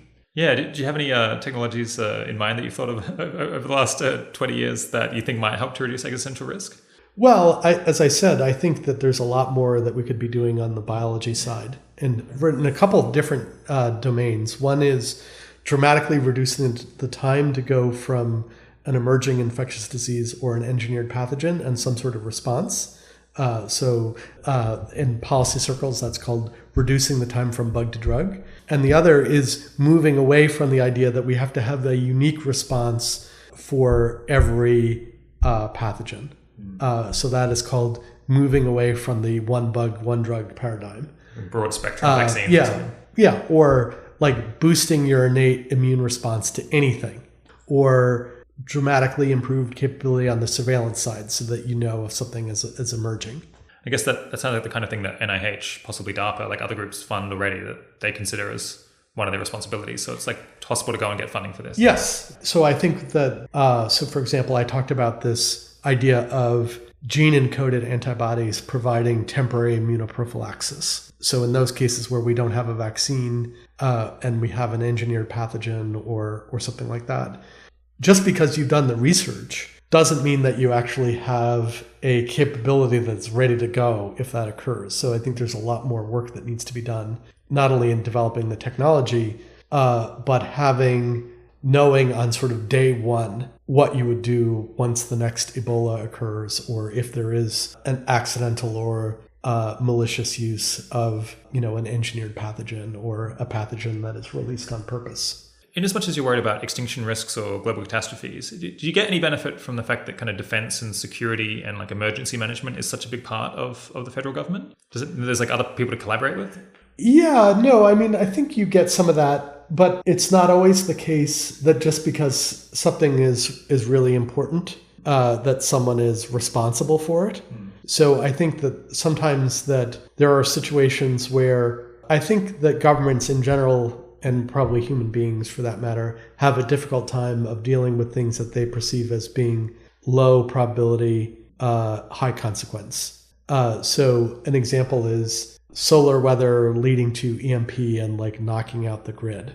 There were some people in the administration that were working on this, but, it was certainly not the case that the government was leaving no stone unturned with respect to its capacity to recover after something like that. In part because some of the things that you would do to prepare are just really expensive.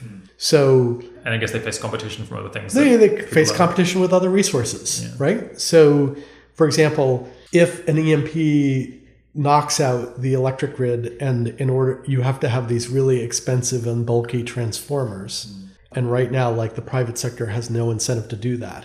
Then are you going to like force them to do that? Are you going to subsidize them to do that? So, sometimes if someone is focused on an issue, they can come up with like a very long list of things that, would be prudent to spend money on.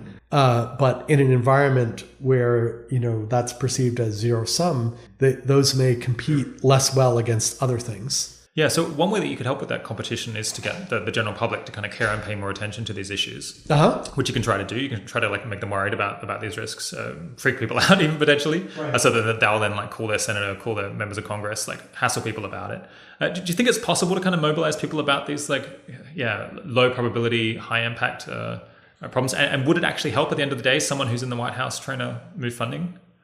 We are struggling to deal with the high probability, high consequence things. Right. Right? So climate change, perhaps. We're massively underperforming on climate change. Yeah. So I think until we have that one under control, I'm not sure I would run around getting people concerned about EMP or something like that. Yeah, I guess one thing is that one became very partisan in a way that asteroids is not. There's no asteroid deniers. So, so that kind of helps. Well, it seems like in general things that are like more straightforward engineering problems, it's easier to get people on board for some reason. Or like they feel very concrete, like we're going to build a thing, we're going to find the asteroids, or like build a missile to destroy it. I guess like it's the more abstract something becomes. I guess like an AI is more. It's like further away from just seeming like a straightforward engineering challenge that makes it harder to get people to really believe in it and really feel it and do something about it. Do you have any idea on like where there are pressure points here where like the right people can be spoken to? Because ideally, I guess you would have this broad, like lots of people would be interested in the general public and would understand it. And then they would like elect people based on this, and then they would put pressure on all the stuff. You'd have this whole system here, but it's like very hard to build that potentially. So is like any shortcuts you can get? I mean, I think that if you have a group of opinion makers who get organized and say, we think it's really important for the government to do X, and here's how it could do X. So one thing that you see in policymaker circles is, the equivalent of a blue ribbon commission. So for example, if a critical mass of AI researchers were all to say, the government needs to double its level of investment in AI safety. Here are a number of the research directions.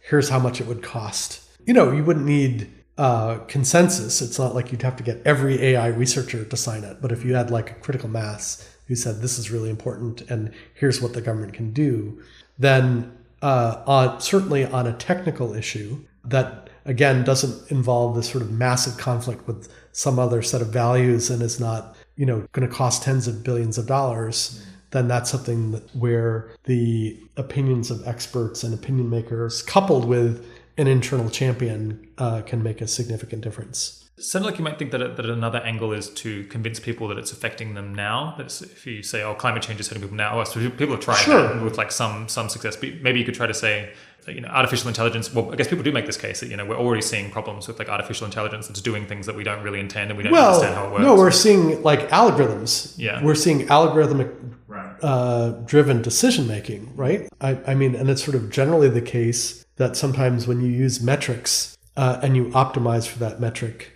to the exclusion of other things, that leads to bad outcomes, right? So we've known about that for a long time. So for example, the National Health Service said, we want to reduce wait times. And so we're going to evaluate people on whether they're doing that. And that didn't lead to shorter wait times. It led to patients being driven around in ambulances longer. So they arrived at the right moment. Right? Yeah. So that ought to tell us that sort of maximizing any objective function and substituting that objective function for human judgment can be a bad thing.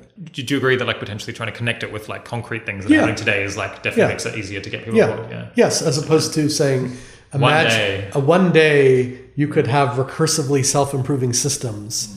That is going to seem more abstract to people. Yeah. What do you think of the idea of kind of building a broad-based long-termist movement among the general public, among voters, at least among people who like read the New York Times? Well, what I don't know is how many people you could mobilize around the abstract principle of long-termism as opposed to a concrete problem that we should pay more attention to from a long-term perspective. And I guess the other question is how long-term is long-term, right? So as I said, we're having a difficult time acting on things that are deleterious now and are going to get worse over time. We're having a difficult time. We're not responding adequately to something like combating antibiotic-resistant bacteria. We're probably not investing sufficiently in Alzheimer's. These are, very high probability and high consequence. Right. We already failed it. And it's not like we're doing nothing. There's a large gap between what we are doing and what we should be doing.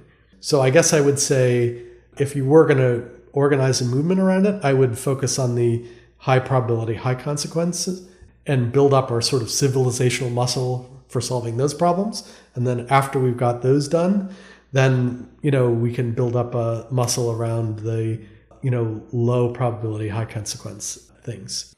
Yeah, what's a piece of advice that you might give to the people who are part of this kind of new subfield of AI policy? Well, I mean, I think we've talked about one of them, which is that if you ultimately want to impact policy, I think that you can have some influence by just saying that this is important and that more attention should be paid. But you're going to have more influence if, number one, you're able to articulate something that you want the US government or other governments to do that they're not currently doing, that your suggestions are based on a detailed understanding of the status quo, the capabilities of different institutions, and that there are people at different levels, the people who are making the decisions, the people who are informing the decisions, and the people who implement the decisions, who share at least, some part of your normative and empirical beliefs. Yeah, let's talk quickly about the effective altruism community. Sure. I guess you've had some exposure to for a couple of years. So you haven't been super involved, so don't put too much pressure on you to have opinions that you don't have. But yeah, what are some of the mistakes that you think that we might be making today, and how might we steer away from them? Yeah, so let me tell you what I find attractive about it first. So one is that I think this idea of long-termism is really interesting. The idea that we should weight the far future more heavily than we do, number one. Number two, the altruism part, that is the sort of worrying about the welfare of other people, maybe even other species. The rigor of trying to say not only how can we do good in the world, but what's the most, is it possible to think about the particularly impactful ways to do good in the world? So those are all things that I find attractive. I think where I may have a difference of not I'm right and the EA community is wrong, but where I have like a difference of perspective is that I sometimes think that the EA community has in mind the following thought experiment, which is you're sitting behind a desk and someone is showing up at your desk and saying, what should I do with my life? And you're saying at the margin, what should that person do? And so you would say, well, maybe you shouldn't work on climate because there are other people who are working on climate. And so maybe if you work on this thing that we think is really neglected relative to its importance, that would be the quote unquote best thing for you to do. And let's evaluate all the issues on scale, neglectedness, and tractability, and let's measure all those things on a scale of 1 through 10. And let's tell people to work on the things that are 30 first. And I mean, it's not like that's like a crazy point of view, but my sort of emotional and intellectual reaction is more on the total level of effort that needs to go into it. So it's not that I would say, oh, don't work on climate change. You should work on this dimension of X risk. My view is we got to do a lot. That the total amount that we're doing on climate is grossly inadequate relative to what we can and should be doing. What we're doing to combat antibiotic-resistant bacteria is grossly inadequate relative to what we should be doing. What we're doing on Alzheimer's is inadequate relative to what we should be doing. And to me, that seems the more salient and resonant perspective as opposed to the thought experiment in which one person at a time is showing up and asking for career advice. So, but I'm not saying that my perspective is right and the EA perspective is wrong. It's just that I'm sort of far more interested in the getting lots more people interested in solving hard and important problems. And so I'm interested in what is our current level of effort relative to what I think is necessary to solve the problem, not so much the perspective of I have high level of confidence that this problem is a 30 and this other problem is a 27. Yeah. To me, that feels like false exactitude. So I think the EA community often has this issue that there's these problems that we're very concerned about, but then we get to the point of making concrete policy recommendations, and maybe we can come up with a bunch of ideas for this, but then we find it very hard to kind of predict exactly what effects that would have, and often we're worried that they would backfire in some way that we haven't thought of, so there's a bit of reticence there. How can we become more mature about improving our policy recommendations to the point where we actually feel confident enough to say that some of them should happen? You might start off with the policies that you feel more confident with respect to a no regrets, right? So this is a concept in climate policy. So there's very few situations in which it seems like a bad idea to reduce subsidies for the fossil fuel industry, right? So you might say that we need more training of people who know both AI and policy, right? And so it seems difficult to imagine a scenario in which that would be a bad thing. So you might get your feet wet by maybe identifying those things that seem like more in this kind of no regrets policy.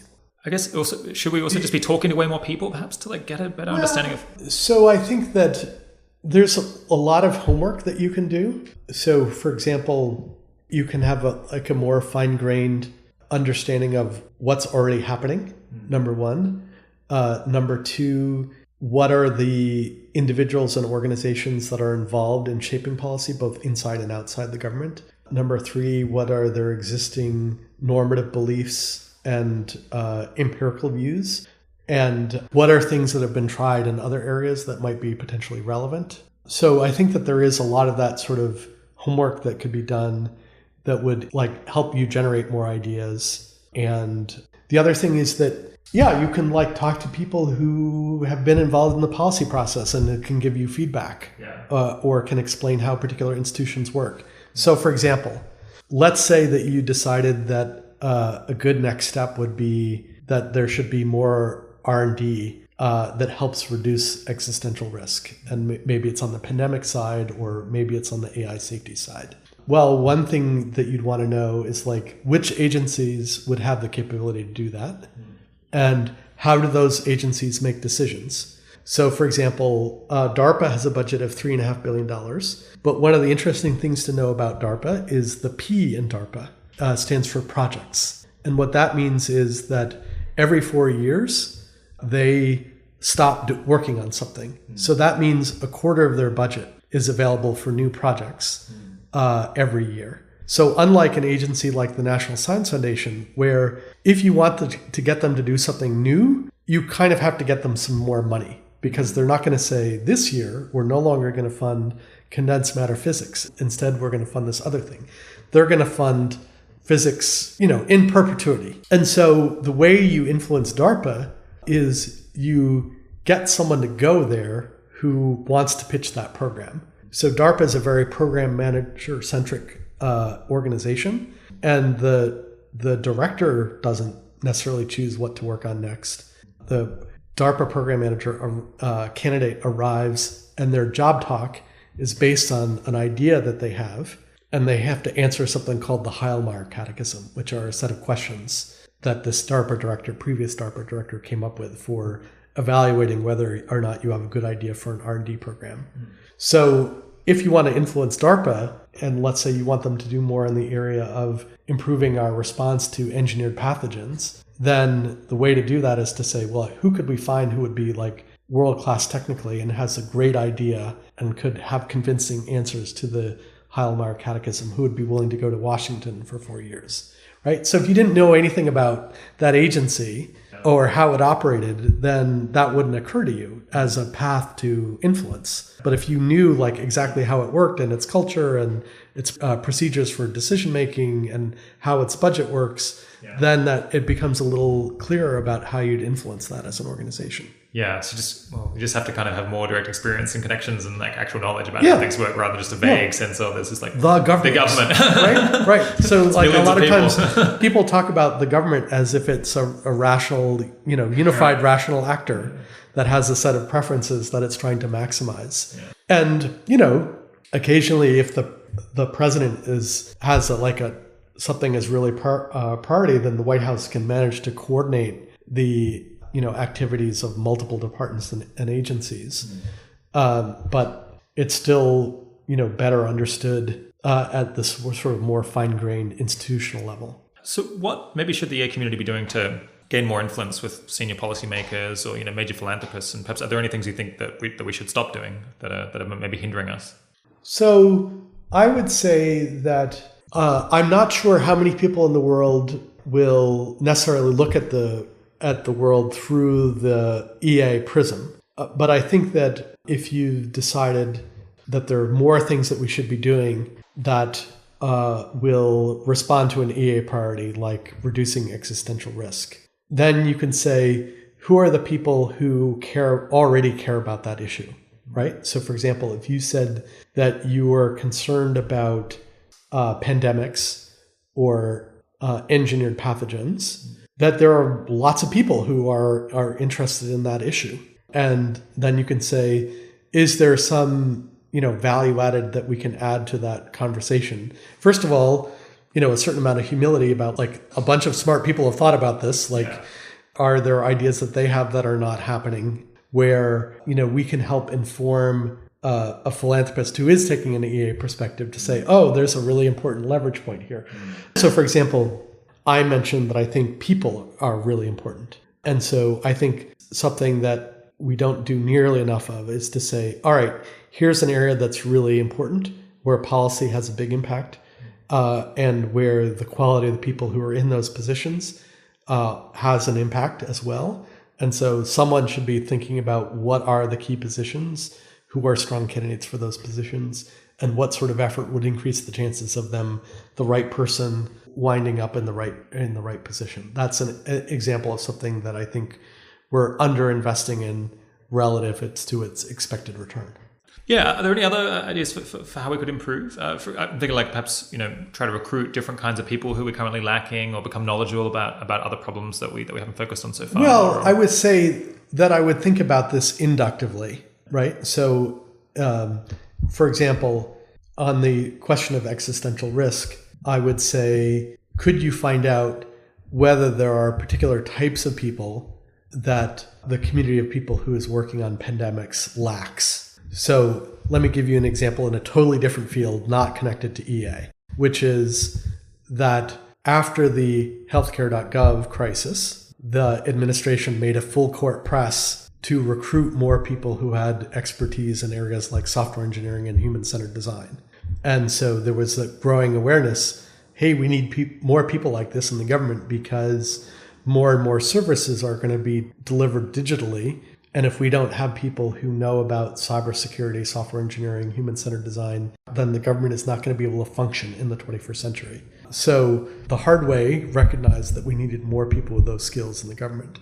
I think you could proactively go out in these different issue areas and ask the people who are currently involved in that, both directly in policymaking roles, but in terms of trying to influence policy through think tanks, about whether they see particular types of people that we don't have either involved in developing options, making decisions, and implementing those decisions. So I think that's a difficult question to answer in the abstract, but you could constrain it and you could say, are there options that we're not considering? Or do we have a really limited capacity to execute on policy because there are certain types of people whose skills we don't have around the table involved in shaping, making, and implementing policy? How good a fit do you think the EA community's kind of culture is to actually running for elected office? Is that something that you think plausibly listeners should consider doing? I think some ideas of the EA community could be expressed in ways that would have broad resonance. So I think that there is certainly an overlap between the ideas of EA and, say, the ideas of evidence-based policy, which is to say that we should do more things that work and fewer things that don't work. And we should be engaged in continuous experimentation to find things that work even better than the things that we know about today. So that's more on maybe the give well part of the EA community. I think there are other ideas that the EA community has that are probably pretty far out of the mainstream of things that people worry about. I don't know of a lot of voters who are concerned about whether, if there are 10 to the 80th hydrogen atoms and they're all suffering, that we should do something about that. So I think it sort of depends on where in the EA, in the sort of spectrum of consequentialist views that you have about, whether someone in the EA community would be a good fit for public office. Cool. Well, with the time that we have left, let's just try to get as concrete as we can with kind of career advice for listeners who might be interested in going into a government or policy career in one form or another. Broad opening question is kind of trying to be as impartial as we can. We've kind of been making the case here for government careers. See, how strongly should we be recommending policy careers relative to other promising options like science research itself or business entrepreneurship, like non-profits, earning to give? I guess I think at 80,000 hours we have a sense that currently it's a bit underrated among our audience. But how do you kind of weigh up, given that there's many different ways that one can make a difference? Yeah, no, I mean, I'm biased because this is what I've spent a good part of my career doing. And it's worked out pretty well for you. And it's worked out well, but I think there was a certain amount of luck there. But I think that if you have the right person with the right skills and mindset in the right position, they can wind up having a large impact. So, for example, it's difficult for me to imagine, unless I were Jeff Bezos and I suddenly decided that nanoscale science and engineering was the most important thing in the world, being in a position where I could launch something that would last for 20 years and result in, a well over $20 billion investment in nanoscale science and engineering, or to introduce a very different way for the government to solve a problem. Which is that rather than picking someone to solve the problem, saying this is the goal, and we're going to provide some sort of financial incentive to whichever team is successful in achieving that goal. So introducing just like a whole new way of solving problems into the government and having it be used, over 800 times. So again, I think that this is a way of having an impact on the world that can be pretty significant. Yeah. What are the best arguments against going into government, or for us to prioritize government careers more? Well, I think a couple of things. One is that there are areas where you have gridlock, where it's very difficult to get things done, number one. Number two, that particularly if it's something that is long-term, you have changes in administration. So someone can work really hard on something like, energy and climate policy, only to see it be completely overturned by the next administration. You can't take the politics out of politics. So sometimes one party will be against something merely because another party is for it. So people are not saying, oh, what's your Bayesian prior on this? And what do you think the benefit to cost ratio is, right? So the types of things that EA is interested in with respect to applying rigor and trying to figure out what the expected return of different actions is, believe it or not, is not the sole criteria that is used to make decisions within the government. Yes. Speaking of the changing parties, Yes. In practice, does someone kind of basically have to pick a party that they're going to be aligned with, and then accept that? Well, it depends what role they want to play, right? Yeah. So if you want to be a political appointee, then it's very difficult to be a political appointee for different parties. It's not to say that it never happens. So think about someone like Bob Gates, who was Secretary of Defense in both Democratic and Republican administrations. But I would say that's the exception rather than the rule. But there are plenty of people who work at a think tank and can say, I will talk to anyone who I think is acting in good faith and is willing to listen to me. Or, as I said, you have people who are civil servants who will serve under multiple administrations. Or you could have someone who is doing what we call the tour of duty, who say, I'm not going to work in government my whole life. I'm going to contribute a particular skill or expertise that I have. And, within reason, I'm willing to serve under either party. So I don't think it's necessarily the case. But I think it is the case that if you're going to be a political appointee, that generally you're going to be affiliated with one party or another, not both. How do you feel about the tour of duty model versus the, I'm going to have a government career most of my life model? I think that one of the reasons I'm excited about it is that I think that it can increase the number of people that would be willing to consider public service. So the way that DARPA works is that when you show up, you have a date on your badge that says when you're going to be leaving. And there's a couple of benefits that flow from that. One is there's a lot more people who are technical who say, yes, at some point over the arc of my entire career, I would be willing to spend 3 to 4 years in government. There's a much smaller universe of people who say, yes, sign me up for my entire 80,000 hours working in the federal government. So it just allows you to draw from a broader talent pool, the sort of tour of duty model. That's one thing. Second thing is, if the position requires being at the very cutting edge of science and technology, you're more likely to get that if you're recruiting someone, as opposed to they come to government and then they stay there for 40 years. Yeah. Third thing is, if they only know that they're going to be there for 3 or 4 years, or even shorter, they have a greater sense of urgency, and they're more willing to take risks. So one of the things that you hear about civil servants that I think there's a certain amount of validity to is if someone says, like, I'm going to be here until I'm 65, their appetite for doing something that is going to get them in trouble may be lower than someone who's like, fire me, send me back to California. It's like sort of don't throw me in that briar patch. Yeah.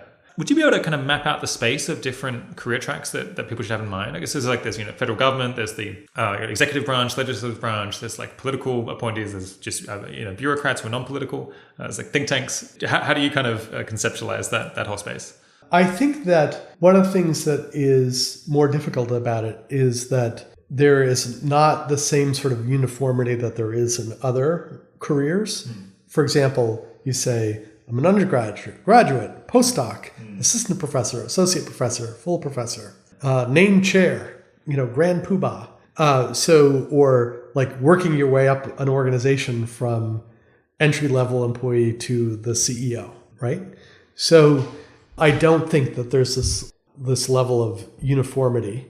And I think it's much more the case that people are, again, particularly on the political side, are moving in and out of government. So they're not serving in government their entire career. They're coming into government, they're serving for a while, and then they're leaving and they're doing something else, and then they're coming back maybe at some later point in their career. How do you feel about the non-politically appointed roles in the U.S. federal civil service? Are they a good place to start or to pass through? Yeah. So, for example, particularly in the area of science and technology policy, one way in which people get started is doing this AAAS fellowship in the executive branch. And then that gives you an opportunity to try it out. And then if it's something that you're really enjoying, to keep on doing it. And then, if you decide it's not for you, then you can go off and do something else. So I think that's why these fellowships are good, because it's a way of sort of getting your feet wet as opposed to saying, I know a priori that this is the thing for me to do. What do you think of kind of local or state government as either, I guess, a terminal role or as a like stepping stone to a federal role? Is that a common path? In some cases, yeah, absolutely. So I think the trade-off is that you have a more immediate opportunity to see what impact you're having because you're closer to the ground. So there's there's a tighter and more immediate feedback loop between doing something and then seeing whether it worked or not. Whereas at the federal government, you may be multiple steps removed from the policy to the impact of your policy on real people. If a listener wants to go into the US executive branch at some point in their career, and perhaps they're like in their 20s, maybe early 30s, like what are kind of the first steps that they should think about taking now? Or is that just too broad a question? I think determine whether there's a particular issue that they're interested in, to learn about that issue, to try to find out who are the people that are influential or understand that, to think about whether there's a relationship that they can have with a mentor or a colleague that does have connectivity with the executive branch or the Congress and can serve as an advocate for them. So, for example, the way in which Maya Shankar came to my attention, the woman who created the social and behavioral sciences team, she talked to someone and then that person said, oh, you should talk to Cass. And Cass said, oh, you should email Tom Kalil. He'd be interested in talking to you. So it's this I think the combination of having an idea that you're at least interested in exploring and then finding out more senior people who have worked in that area and are willing to talk to you. And then, for example, if you were starting out as a student and you were a research assistant for a professor who's really knowledgeable about that area, they might be able to have the sort of social capital to say, Rob is a really hard worker. You should definitely take a chance on him. Yeah. How much is kind of prestige and credentialing important in government? Is it more than other areas or? I think it does have an influence in part because it's a shortcut. So as much as we would like to say, well, it shouldn't matter at all, you know that if someone went to Yale Law School, then a very small number of people got accepted to Yale. And of those, only a tiny fraction are interested in careers in politics and policy. So you're thinking, well, they're probably pretty good if they went to Yale Law School. And it's a lot faster to evaluate than having to talk to them at great length, right? Yeah. So I'm not saying this is a good thing.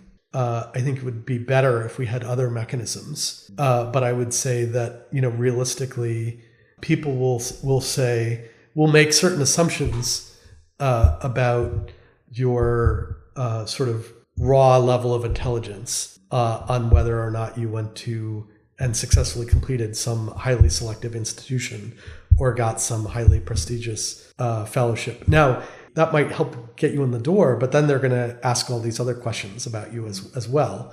But it is a way of standing out. So it seems like it's quite important to find people who can kind of vouch for you and recommend that you should talk to someone else. That kind of, do you have any advice for people doing that? I guess it's kind of networking, but it's a bit more than that. It's kind of proving yourself. It's, for example, what's something that you have when you're young? You have time and energy, right? And so there are many people in the world who have many more things that they would like to get done than they have time for.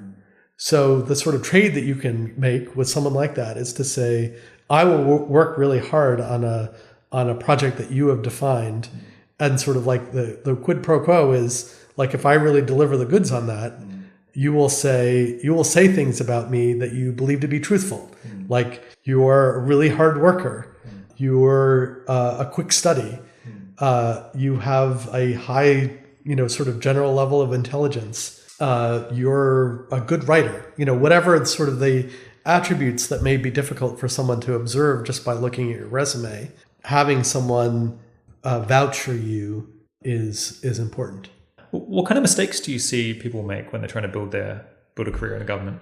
One thing is, I think that there are people who are really good at managing up, but have a bad relationship with their peers. And ultimately, I think that catches up with you because you will have a reputation for the person, for the type of person who is really good at managing up, but other people dislike working with. So you can get some gains on that in the short term if you could get promoted rapidly if you're really good at managing up. But then some of those peers get promoted. But some of those peers then will like the next time you're up for a job, kind of roll their eyes. They'll ask around and they'll find out that person was good at kissing up, but they kicked down, or they had really sharp elbows or something like that. Right. So is that how they're not getting along with their peers? That they're just too competitive, or like they're too not competitive. helpful enough? Yeah, it's like so clear. What they're interested in is themselves and their career. Themselves and their carear. So it's the Adam Grant. I don't know if you've read this book, Givers versus Takers, right? Yeah. So I think that if you are a taker, there are instances in which that there are some short-term gains associated with that, but I think the sort of reputational risk associated with being a taker or just being like unpleasant to work with, in many instances will catch up with you in the long run. Yeah, how much is a reputation for being likable important in DC? I think it's very important. Yeah, because it is that this is a team sport. Getting anything done requires developing lots of relationships with people that are based on, trust, mutual understanding, reciprocity, and this, not being an aversive personality. If people are like, so-and-so is really difficult to work with, that will get around, and people don't, they would, if they have the choice, they would rather work with people who are like genuinely pleasant to interact with. I think some people have the perception that DC or the policy world is like more conformist, more conservative, perhaps, than some other areas that they might work in, like academia or potentially entrepreneurship or business or Silicon Valley. Is that kind of an accurate perception?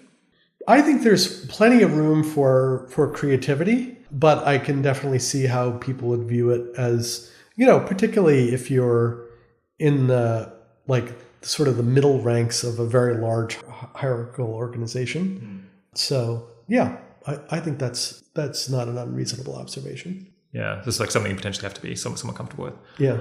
Are there any other mistakes that you see people make?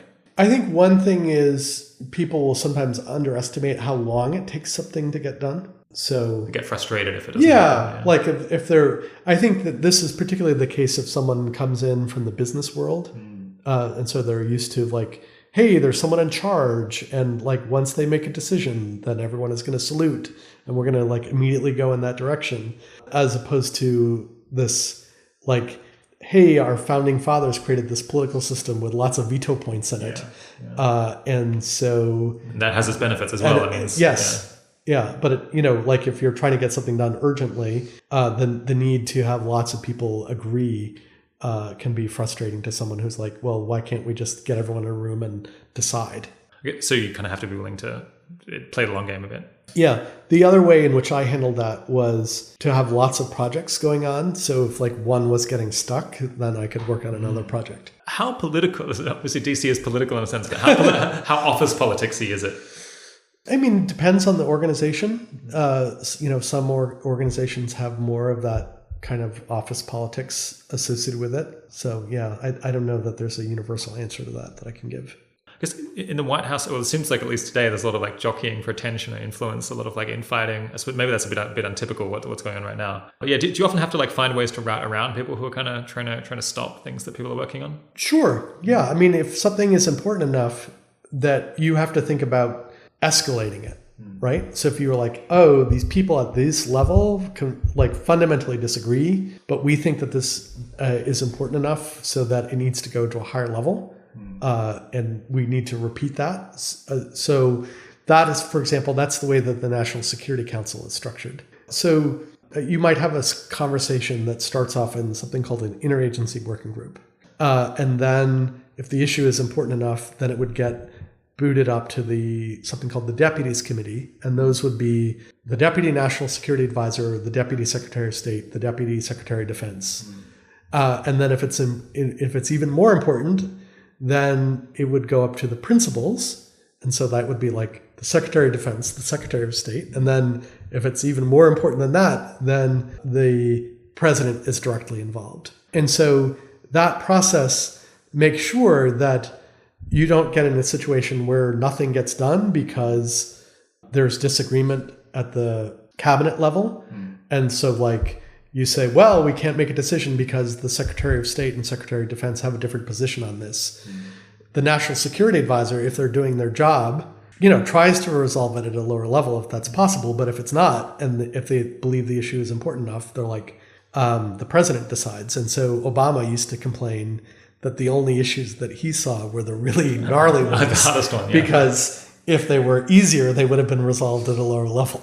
A lot of people, maybe including me, have this, when you're talking about like interagency working groups and this committee and that committee and all these different positions, I guess it feels like somewhat opaque. And also I don't know, like, do you have to figure out like which of these things actually cause things to happen and which of them are just like places where issues go to die? Yes. Okay. Yes. And that's just like something that you like have to learn through experience or like by talking to the right people. Yes. Yeah.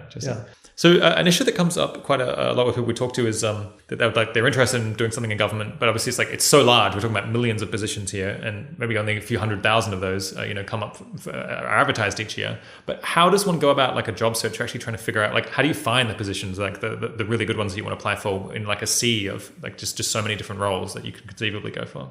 Talk to someone who has deep institutional knowledge of the particular domain that you're interested in. So, for example, let's take the Office of Science and Technology Policy.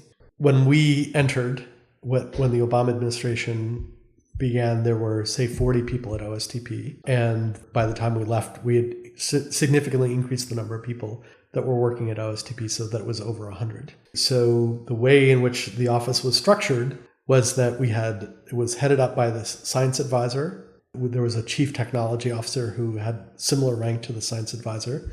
There were a number of different divisions. So there was one group working on national security and international affairs, one group working on energy and environment, one group working on science, and the group that I headed up, which was working on technology and innovation. And then I would have 20 people that reported to me, right? So if someone was interested in working on a particular issue, they'd want to know where are the parts of the government that have a significant impact on that issue and how do they impact on that? So for example, there would be, let's say that you were interested in pathogens or, improving our ability to respond to the next pandemic. There might be people are looking at that from a policy point of view. Someone who is at the National Security Council, who has all of WMD as weapons of mass destruction, as something that they're responsible for. And then maybe they have, one person each that is responsible for different types of WMDs. And then there might be, a handful of people working on that at OSTP. And then there are people working on that at different parts of HHS, like the Centers for Disease Control or BARDA.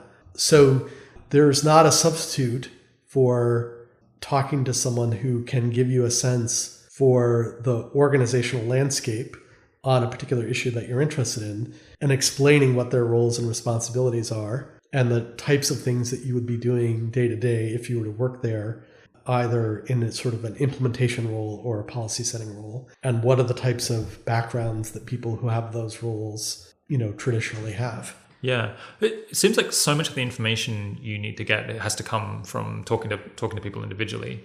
I guess is that just common? I guess that's common in a lot of the world, but it seems like it's particularly common here. Well, how do you find out how to raise a Series A round if you're in the Bay Area? You talk to other people who do that, right? Yeah. So the other thing is that you can find out some information by reading things, right? It just only takes you so far. Yeah, it only takes you so far. But for example, if you wanted to find out how DARPA works, you can look at at the professional background of all 130 program managers, and you can look at like what they did before they became a DARPA program manager and what programs each of those DARPA program managers is running and what the technical goals are. You can look at the equivalent of the request for proposals that tells you exactly the problem that they're trying to solve. Yeah. So it's not like these entities are totally opaque, but that you would want to couple looking at publicly information and the relevant literature with talking with people who have either in those roles or have had those roles in the past or are deeply knowledgeable about the institutional landscape. From some of your interviews, it sounded like you had to work pretty crazy hours at times. I think one that stuck in my head was you had this saying, was it Friday means there's only 2 days until Monday? Yes. Yeah. How much is the work fun? And I guess how much do you just have to love it to be able to handle that? Well, I found it to be, over the long term, to be very rewarding. So what I found to be rewarding about it was the experience of either having an idea myself or more frequently having people inside or outside the government bring me an idea or a problem that I thought was important, and then engaging in all the activities that were necessary to manifest that idea. So to go from a conversation with an interdisciplinary group of researchers to there being a brain initiative that NIH and DARPA and NSF and IARPA are funding, and the Congress making a decision to support the NIH component of it for 10 years, which is almost unheard of, or seeing a field like nanoscale science and engineering take off, or recruiting, at any one time, 20 people to the federal government, and not seeing what they've been able to accomplish while they were in the White House, but knowing that, a lot of them are going to come back and engage in public service at some point in their career. So I found it very personally rewarding and also very intellectually engaging because of the range of issues that I got to work on. So I had some people who were working on going to Mars and other people who were working on undernutrition in developing countries. So I personally liked the range of issues that I got an opportunity to work on and help advance. Yeah, if you're trying to build a career in US federal government, how important is it to move to DC, maybe even before you actually have a role in government, just so you can meet all these people and get recommended by them? I think it's probably useful, but there were certainly people who did it without that, right? But I think that they had, even if they weren't in DC, they had a set of relationships where someone would say, "Oh, this is the person that you need to talk to if you're interested in this." Yeah, do you have any advice for people who are just setting out and building a network in this area? Like, how do you first meet? Like, initially, you don't have very much to offer because you've got no one to kind of vouch for you and you don't necessarily have any experience. So I think for many listeners who are interested in this, they don't really have much experience. They don't have many people who they know in DC or involved in government. Mm-hmm. How do you get off the ground floor? Well, I guess the question is, you may not have anyone who can vouch for you who's in DC, but the question is, can you have someone who can vouch for you who has some set of relationships with people in DC? Or obviously, what some people do is they start working on the Hill. So there's certainly jobs that you can get working on the Hill straight out of college. They may not be particularly glamorous jobs, but it's a way for you to get your foot in the door. There may be positions that you could get at a think tank straight out of college or after a master's degree. There are entry-level positions that you can get. So there's something called it's called the PMF program. That's something that gives you an opportunity to rotate between different executive branch agencies that you can get right out of a master's in public policy, for example. What are some possibly important things that people need to know, or differences between the US executive and legislative branch? What kinds of people go into each one of them? Or maybe it's just is that the wrong way of thinking about it? Well, there's just different roles, right? So the president proposes a budget, but it's ultimately up to the Congress in terms of what they appropriate. So that's a very important role that they play.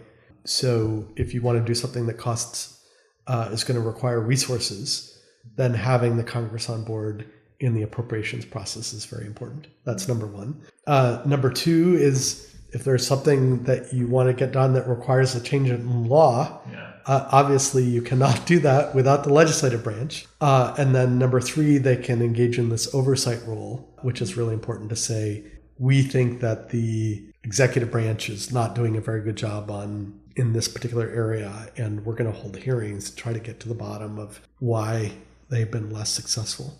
How much do you feel formal education taught you like useful things and how to get things done versus like learning by doing in the actual job? I think it was more learning by doing. I think there were probably some things that I learned that were valuable, but a lot of it was just direct experience. Experience. I guess in light of that, are there any like particular courses of study that you think are useful, or universities that you would particularly recommend that people go to that might be underrated? Or perhaps it's just like the course of study is not the key question here. I think it depends whether you want to be a generalist or a specialist. So a lot of the generalists were people who had like a law degree from Yale. That's pretty good if you want to be a generalist. I had other people on my team, Robbie Barbero, who was responsible for the biotech portfolio. He had a PhD from MIT in bioengineering and had done several biotech startups. And then he applied through the AAAS fellowship, and someone told me that he was doing this and that I should like scoop him up. Yeah. And so I did.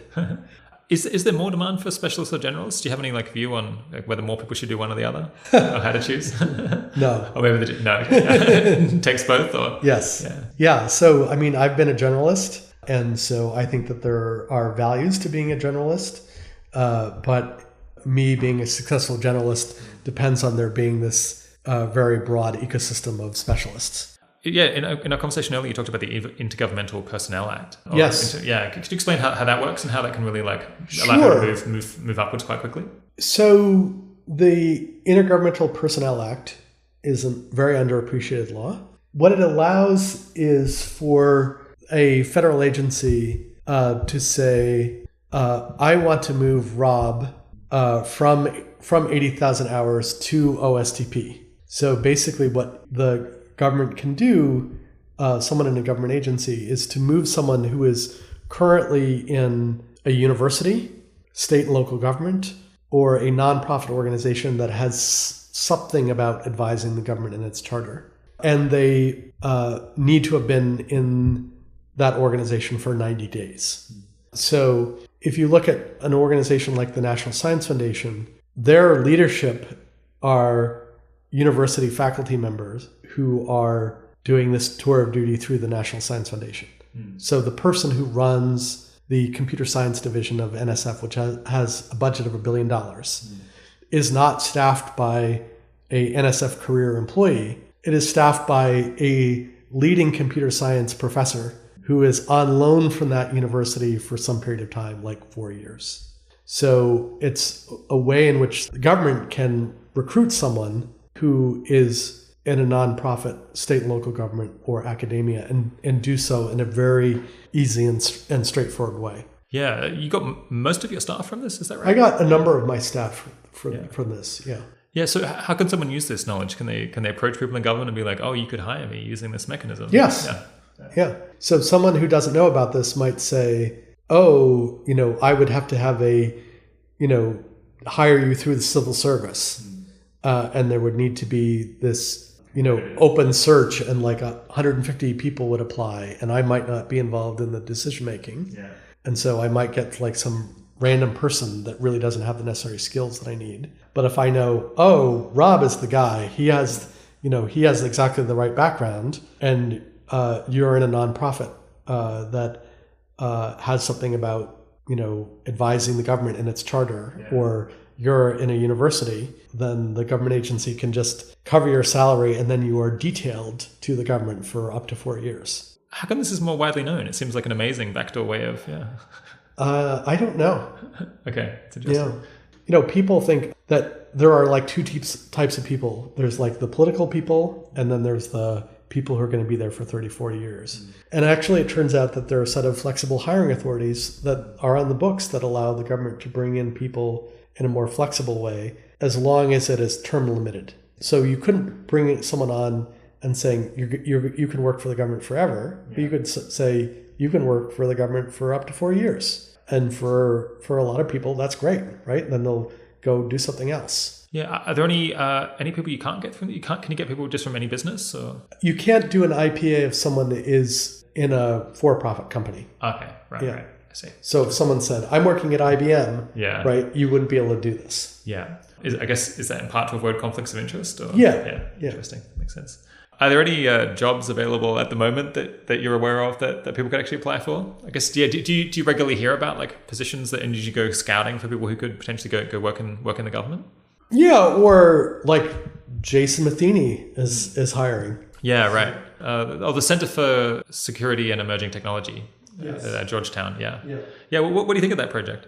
Yeah, I think it's really interesting, and I had an opportunity to work with Jason when he was the director of IARPA, and I think very highly of him. So I think I'm really excited to see what he's going to be able to get done.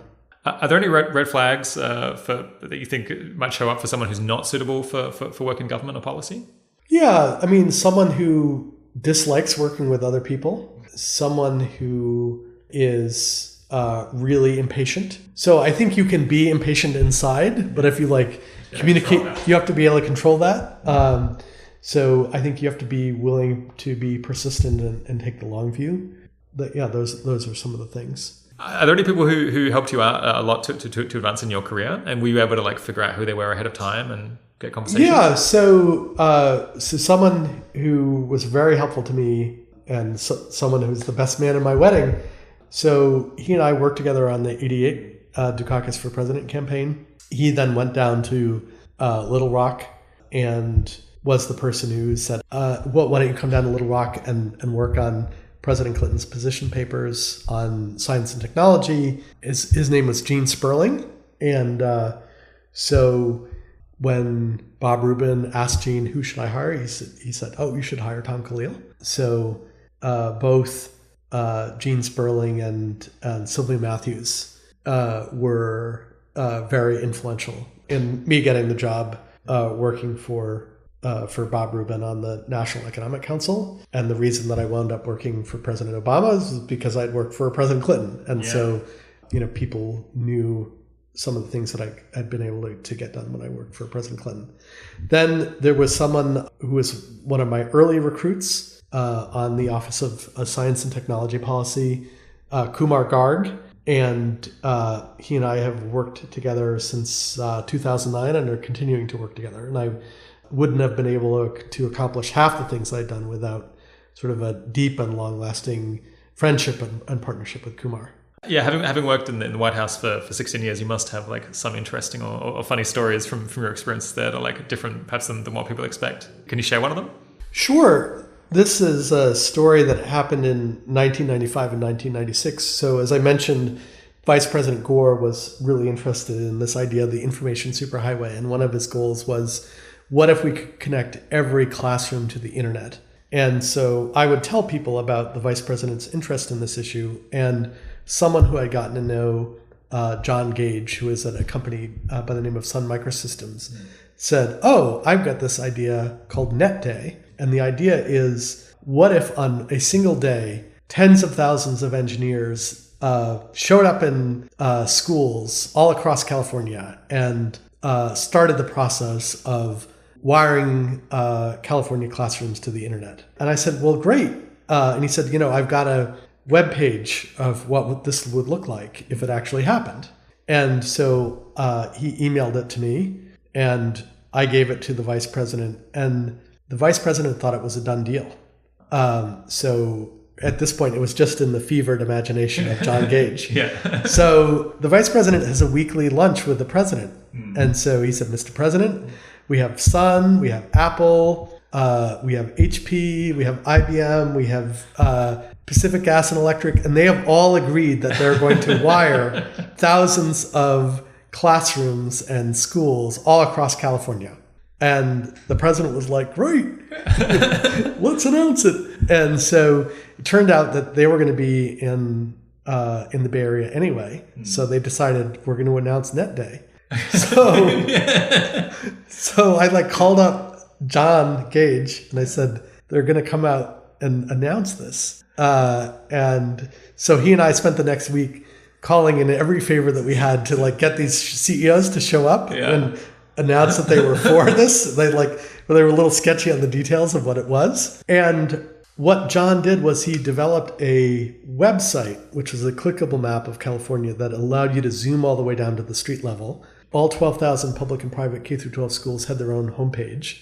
you could indicate your level of expertise from I am an experienced network engineer to I will bring coffee and donuts. All the schools were color-coded red, yellow, and green, depending on how many volunteers had signed up. So we could look at the map and figure out like which communities were getting on board and which needed some positive reinforcement. So they announced that not only were they, supporting it, but they were going to come back and personally participate in it. So by the time they did, we actually had tens of thousands of people who had volunteered. So it was this positive self-fulfilling prophecy because they said, oh, there's going to be a net day. In fact, there was a net day. And tens of thousands of engineers showed up to wire the schools. And many parents showed up to wire the schools, but they discovered like the windows were broken and the bathrooms didn't work. So a lot of them got more engaged in the schools. As a result, many states decided that they were going to do this, and entire countries decided that they were going to have a net day as well. So what it was this experience, a couple things that I took away from it. One is that you could create this sort of positive self-fulfilling prophecy, even though that was a very nerve-wracking period of time for me personally, because I'd committed the president and vice president to do something, to announce a thing, announce thing that didn't really exist yet. Yeah, right. It was sounds a little bit like an episode of Eve. And that it was sort of applying massive parallelism to this problem, right? So as opposed to saying how are we going to wire 10,000 schools, the question was how could you get every community to take responsibility for one school? So it's just very interesting of the experience that I had of going for something being a complete fantasy to actually seeing it happen. See, folks, government can get things done. Yes. Just in sometimes peculiar manner. Yes, exactly. My guest it has been Tom Kalil. Thanks so much for coming on the show, Tom. Thank you. Really enjoyed it, and I'm a big fan of the podcast. I hope you enjoyed that pretty lengthy and detailed episode. In there, we were talking about the new Georgetown Center for Security and Emerging Technology. And if you've made it this far into the episode, you might be interested to know that they are hiring. They're looking for people to fill a pretty wide range of roles, including a research fellow, an AI/ML fellow, a staff researcher, a research analyst, a data scientist, and a senior software engineer. In the show notes, we'll stick up a link to their vacancies page, as well as our own job board, which lists many other policy-related roles. The 80,000 Hours podcast is produced by Kieran Harris. Thanks for joining. Talk to you in a week or two.